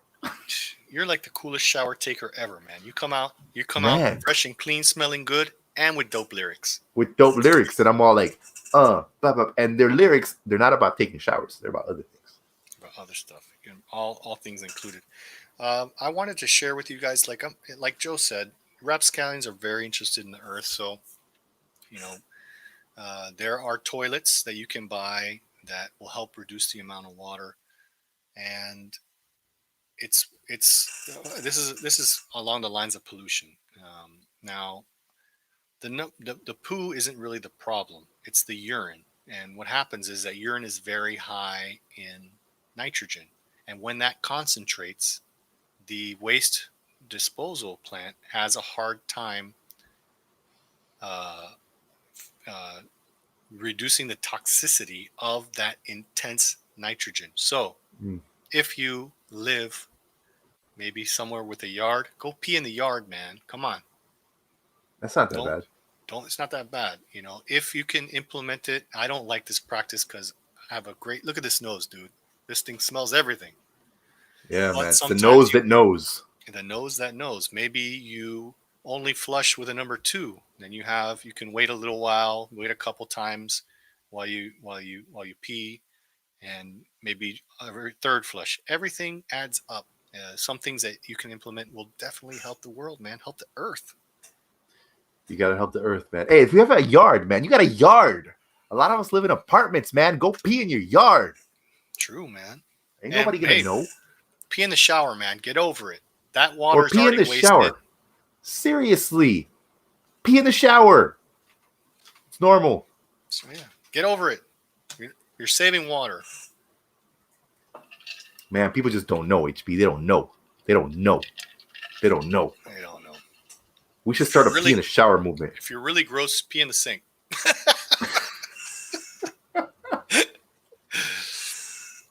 Man, that I don't know. That I don't know. I was thinking of a skit. Like, if you guys are out there and you want RapScallions to do funny skits, just let us know. Because I was thinking about like a skit, and it's 2 like Karens talking about how they save the earth and stuff, like and then there's the guy on the couch drinking a beer with his belly. He's like, I save more water than all of you put together. And they're like, what are you even talking? How? And he's like, I pee in the sink. Anyway, dumb skit. Anyway, try and find ways to reduce your waste and reduce your water consumption. Now, in this excellent write-up that Joe did, there was one thing that really, really stood out. And I kind of knew this, but it had fallen out of my memory. But when I read it again, I was like, yes, I have to make sure to mention that. Is, as everyone knows, we're decimating the earth. We're cutting down all the trees. And a lot of people think those are the lungs of the earth. They are. They do recycle a lot of carbon dioxide into air. However, what is not common knowledge or isn't popular knowledge is that the ocean, the algae in the ocean, are responsible for 70% of the oxygen that we require to breathe. 70. 70. That's a big number. If you like breathing oxygen, and I'm pretty sure you do, you're going to want to stop polluting the oceans, because if we keep contaminating the oceans, those algae are not going to be in an environment where they can grow. We need algae. We need algae. And also, you can eat algae. You can rub it on your face for your nice complexion. Yeah, man. For all that complexion. One time, HB, I was at the beach, right? I had a couple drinks. And I was there, and I was looking. What were you drinking? And I was drinking some rum and cokes. That's beautiful. I love it. And I saw some people roll up, and they were having a party, and they were littering all over the ocean, all over the beach, right? So I got upset. And I said, I got to do something about this right now. So I was with a couple friends. They were just along for the ride. But I was like, this is not happening on my watch. So one of them threw a plastic bag on the floor. So I picked up the plastic bag, and I walked all over where they were having their little party, picking up all their cans, putting them in this bag so that they could see me putting the cans in the bag. And then one of them just turns to me and says, oh, look, he's picking up the aluminum cans. How nice. And I was just like, I'm trying to teach you a lesson. I'm trying to teach you how to be a better person. Don't throw trash on the floor. You're my hero, Joe. Sometimes you can't fix stupid. But all these people were stupid, man. And I was like, why? Yeah, you're stronger than me. I don't like confrontation because I tend to overreact, but that's good. If you see someone, maybe there's a nice way to deliver that message in a way that is more palatable to them. I thought by showing them, they would understand. But I guess they were of the mentality that I don't need to do this because someone else will maybe do it. Yeah, I had a friend who would throw stuff out the window. He's like, I'm giving someone a job. And I was like, I'm so disappointed. Oh, man. So you talked about macro and micro things. What's our next macro or micro thing on the list that we need to talk about today? Well, HB, I just want to give people some options of things they could do. If they're listening to us, they're in Panama. I found the name of the location that does the recycling for my building, and they recycle batteries. They are called Leaf Sync. Leaf Sync. And they have a website. It is www.leafsync.com. That's LEAFSINC.com. And they recycle batteries, man. I'm going to put that right now in the comments. It's LEAFSINC.com. Yeah, that's right. And they recycle batteries, man. They're like a youth. They're like a youthful group. You know the youths, man. They're doing everything. The youths are doing everything. They came over to the building. They gave us a presentation. I was like, man, these kids are amazing. And they come over. I see them here. I see them here every so often, picking up the box, picking up all the cans, all the bottles, all the Tetra Packs, all the cartons, just the batteries, making sure that something is done with them, man. There's other excellent locations that do really great things. I'm just going to list them off. We don't have to rate all of them, man. But there's Costa Recicla. They're very popular. They recycle glass. They recycle aluminum, like carton, man, boxes. There's Recicla Panama. They do batteries, cables, calculators, cell phones, telephones, photocopy machines, like electronics. Recicla Panama. That's the place you got to go to. There's Bliss's Earth Recycling Panama. They recycle paper, car batteries, glass, boxes, Tetra Pak, electronics, aluminum. They're the ones that took care of my computer way back when I needed to get rid of them. There's Guesville Recycling. That's GESVIL Recycling. Again, carton, boxes, paper, electronics. Recimetal. It says metal, man. You know what they do. Electronics, all types of metals. Basura Cero. Paper, newspaper, plastic, boxes, cans. You know, there's a lot of different options. Reba Smith is very good with the recycling. They have their big boxes where you can go and put all your things outside of Reba Smith, particularly the one in Tumba Muerto. But they don't do batteries, right? They don't do batteries, no. Right, if you want to do batteries, I recommend Leaf Sync. Leaf Sync. So, like, you're going shopping, you can take your bigger stuff, you know? You can do it all in one trip. They have plastic, paper, and Tetra Pak, I believe. They do. Back in the day when I was trying to like get really into my recycling in Panama and I didn't really have the options that I have now, Reba Smith Tumba Muerto was my place where I would go and take things I had available, man. But sometimes it's man, like I said, recycling in Panama, you know, it's hard. It's hard. And you know, that just came up in my Costco group chat. All the residents in Costco, we have a big group chat, and someone was asking about where to recycle batteries, and so I'm going to share this episode and also Leaf Sync with them. Leaf Sync, man. Leaf Sync. They're really good. I really like those kids. Man, I'm talking about them like I'm some old dude. I really like those guys and gals. Those kids are good kids. Those kids are good kids, man. They do the damn thing, man. And one of the things that we're big in this house, thanks to my wife, is just, you know, Kelly. She's all up on this recycling game, is getting things that are refillable, you know, so that we don't have to keep rebuying things over and over and over again. And there's several places in Panama where you can go and get stuff refilled. You know what I'm saying? I did not know that. That's why I love these shows and these rundowns, man. This is good info. Yeah, dude. I think there's one place that we use constantly. We've been using it for the past several months now, and it's called Eco Refill.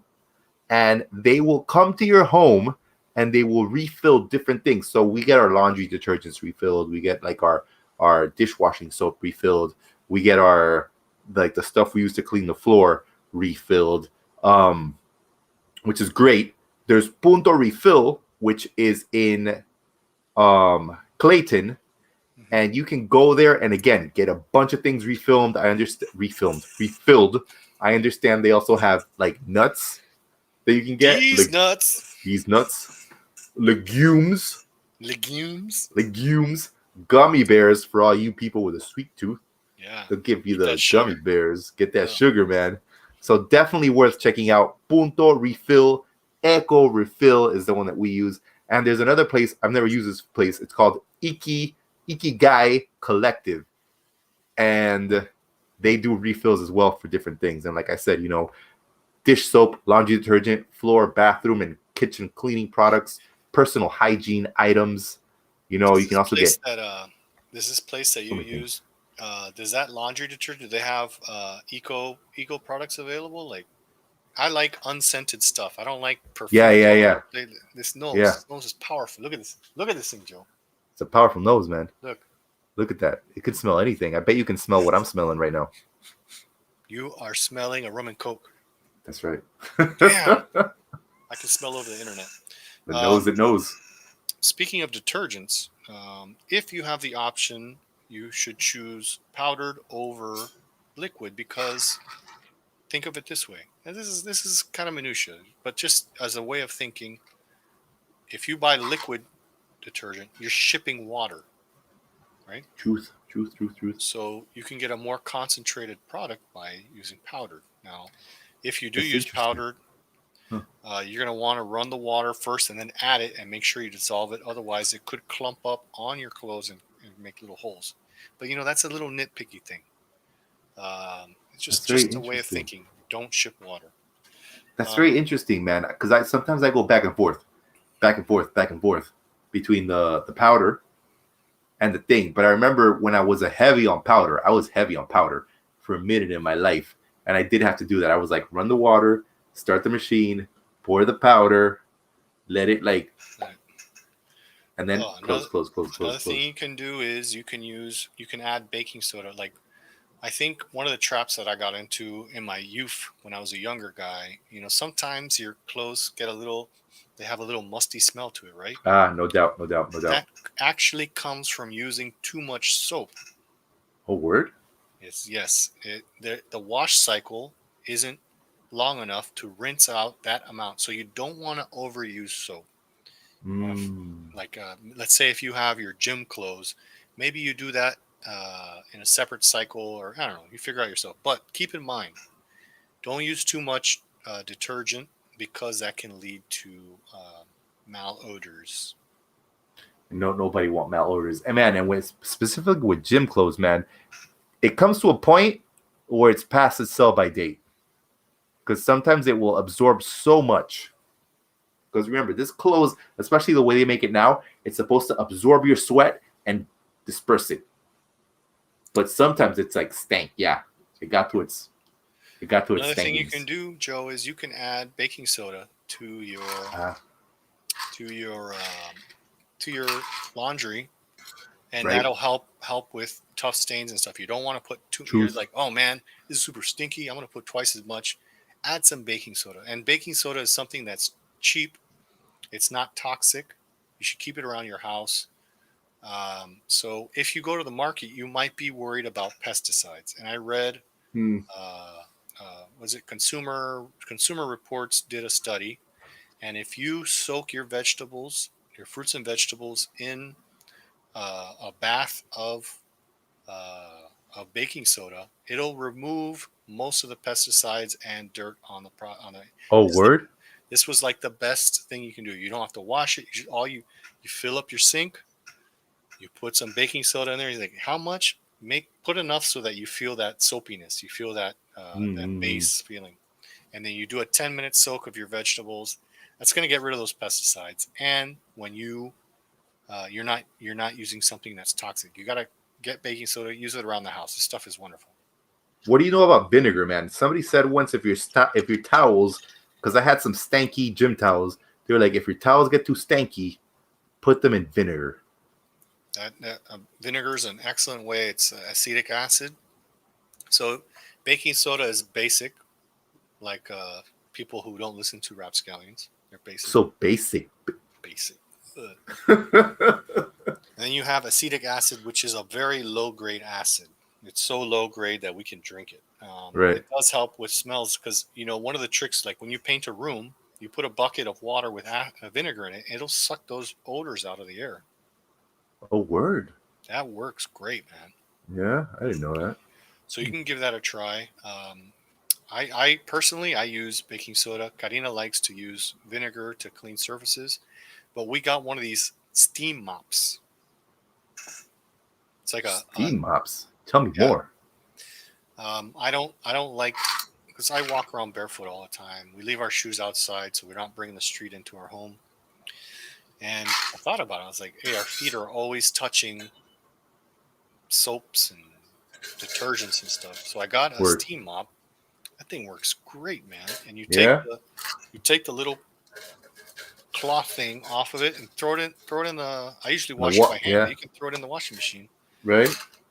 And so it'll pick up tough stains. That steam will shoot out, and it'll pick up stuff. It'll pick up stains that even soaps won't get up. These residues. Well, that's cool, man.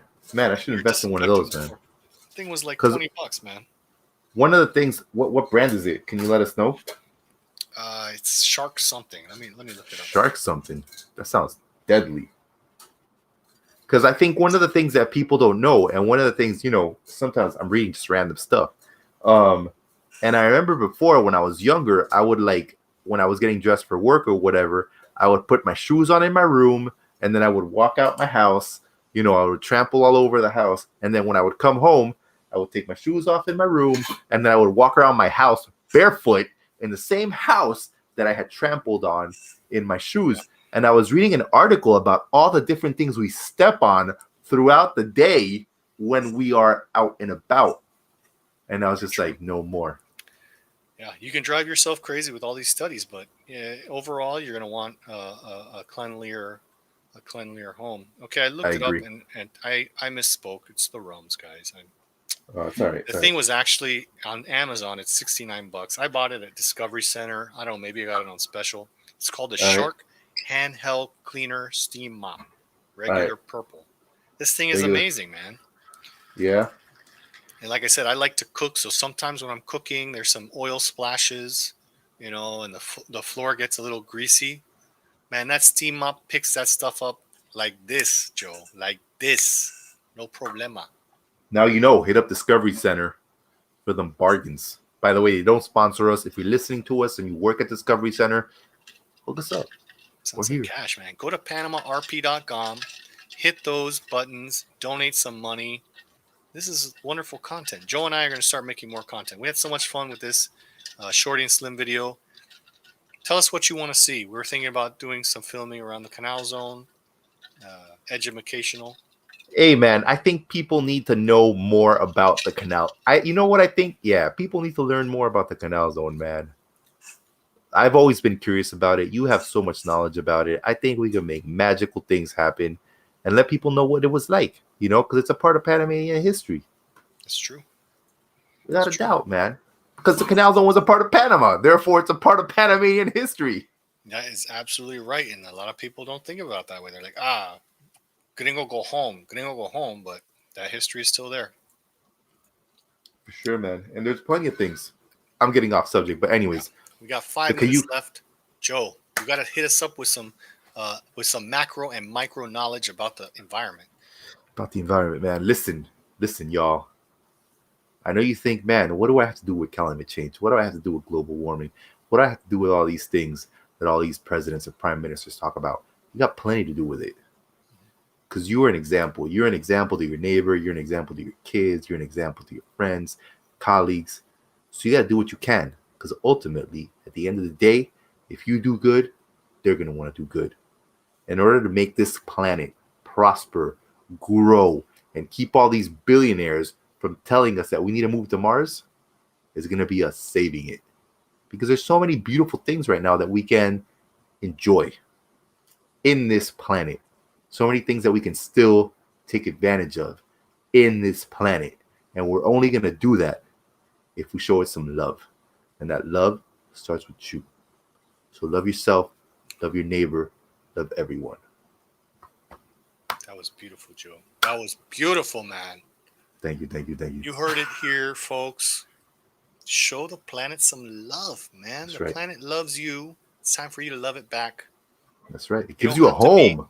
It gives you a home. It gives you air to breathe. It gives you food to eat. Everyone loves eating, Joe. Everyone loves it. Hey, man, you like that mamoncino? Where did that mamoncino come from? Came from the earth. Planet Earth.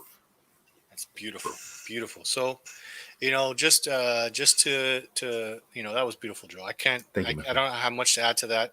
So I want to say the following: is you don't have to be an expert in everything. You don't just choose one thing. Like take a look at your waste basket. Try it. Buy a small one. Don't or reuse a box or reuse a bin, and since it's smaller, it's going to cause you to take the garbage out more often. Take a look at what's going in there and think to yourself, what can I do to put less stuff into that box? We got this 30% of food is damaged from farm to the supermarket. 30% is lost. That doesn't include how much is thrown away when people don't buy it. That's That right, doesn't because a lot of it is include- thrown away. Yeah, and that doesn't include what you throw away at your home. So let's take a minute out of the day to make little changes in our behavior because the earth is worth saving. You know why? Because it's filled with beautiful famscallions, man. Mm-hmm. Yeah, man. Hey, famscallions, we gotta love where we live We have to. and live where we love. That's so beautiful, Joe. You're like a. It's like you're in the shower giving us dope lyrics. Seriously, what you don't know is I'm in my shower. I keep beautiful paintings in my shower.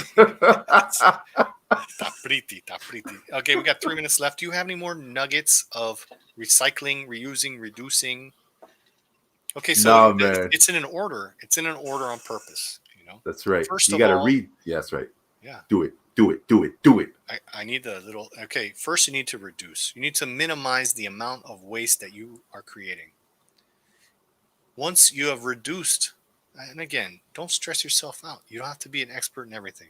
No. Pick one thing today, and then if that goes well, you say, "Hey, that was easy. I'm going to add something else." Right. So your first step is to reduce the amount of waste that you produce. Next step is to reuse. Like, what about some of those things that you're throwing away? Is like, hey, maybe I can reuse that. We're talking about glass bottles. Maybe this plastic bottle that I got this ginger in, a local man was selling this. I was like, oh man, this guy's making his own ginger drink. I'm gonna use that today. Maybe I can put some hot sauce in this bottle after I'm done with it. So Or lemons. You don't know. You can do whatever. making some lemon juice in there. Mhm. Try and look for new ways to reuse things. Don't make your first thought, I need to go to the store and buy more plastic. No. And then the last step is recycle. How many of those things that are going in your waste bin can be segregated, can be separated and taken to a recycling center where they can hopefully reuse that, and then you can purchase products that are made from recycled materials. That's right. That's right. And we spoke a lot about different recycling centers here in Panama. If you simply Google recycling in Panama, you'll get a nice list of places. If you put refill centers in Panama in Google, you'll get the places we talked about: Eco Refill, Punto Refill, Eco Guy Collective. You can proactively do some things which will benefit the planet, and they'll make you feel good, man. A lot of the reasons, we got to do things to make ourselves feel well. Yeah. Got to give back. That's right. And I think that once you take charge of your waste stream, it's going to make you feel better about yourself. And those types of things are on the path to happiness. No doubt. 5 p.m., no Joe, doubt. we made it. Do you have any other last thoughts for our beautiful famscallions? No, I love you guys. Keep it moving. Watch the Shorty and Slim Panama City music video. It's going to make you feel good, man. The English and the Spanish one, they'll both make you feel good. So much fun. So much fun. And remember, every Sunday at 3 p.m., we're coming up with new topics. We were wondering about changing the date of the show to Friday. Let us know if you're down with that. You can always find us at www.panamarp.com. Our latest episodes are going up there. You can always find our social media links there, and you can donate there. And you know what? Donations, they help the RapScallions out. can also get a hold of this beautiful merchandise. Look at that. Look at this. These shirts are so comfortable. And Joe told me before the show that they are environmentally friendly. These are eco-friendly shirts. You can get them at PanamaRP.com, and they're so soft, man. You can get one to sleep in. You can get one to sleep in and one to wear on your daily adventures. We're going to add more products, man. Whenever I don't have the shirt, I'm like, where's my RapScallions shirt? That thing is so comfortable. It is. Beautiful. And remember, donate. All right, guys. That was a lot of fun. It's 5:01. We've gone 1 minute over. It's because we love the earth so much. That's why. All right. See you guys next week. Bye-bye. I got so many buttons to press. I don't know what to do. Okay. Press the buttons. I need to reuse this button. Where's it at? Here we go. Bye, y'all. J-O-E in the place to be. HB on the track, it's like ecstasy. Run a well of 7 years, what we drinking be. Trying to sling the dopest rhymes in the galaxy. Let me take a minute though and relax your mind. Sometimes these words can be hard to find.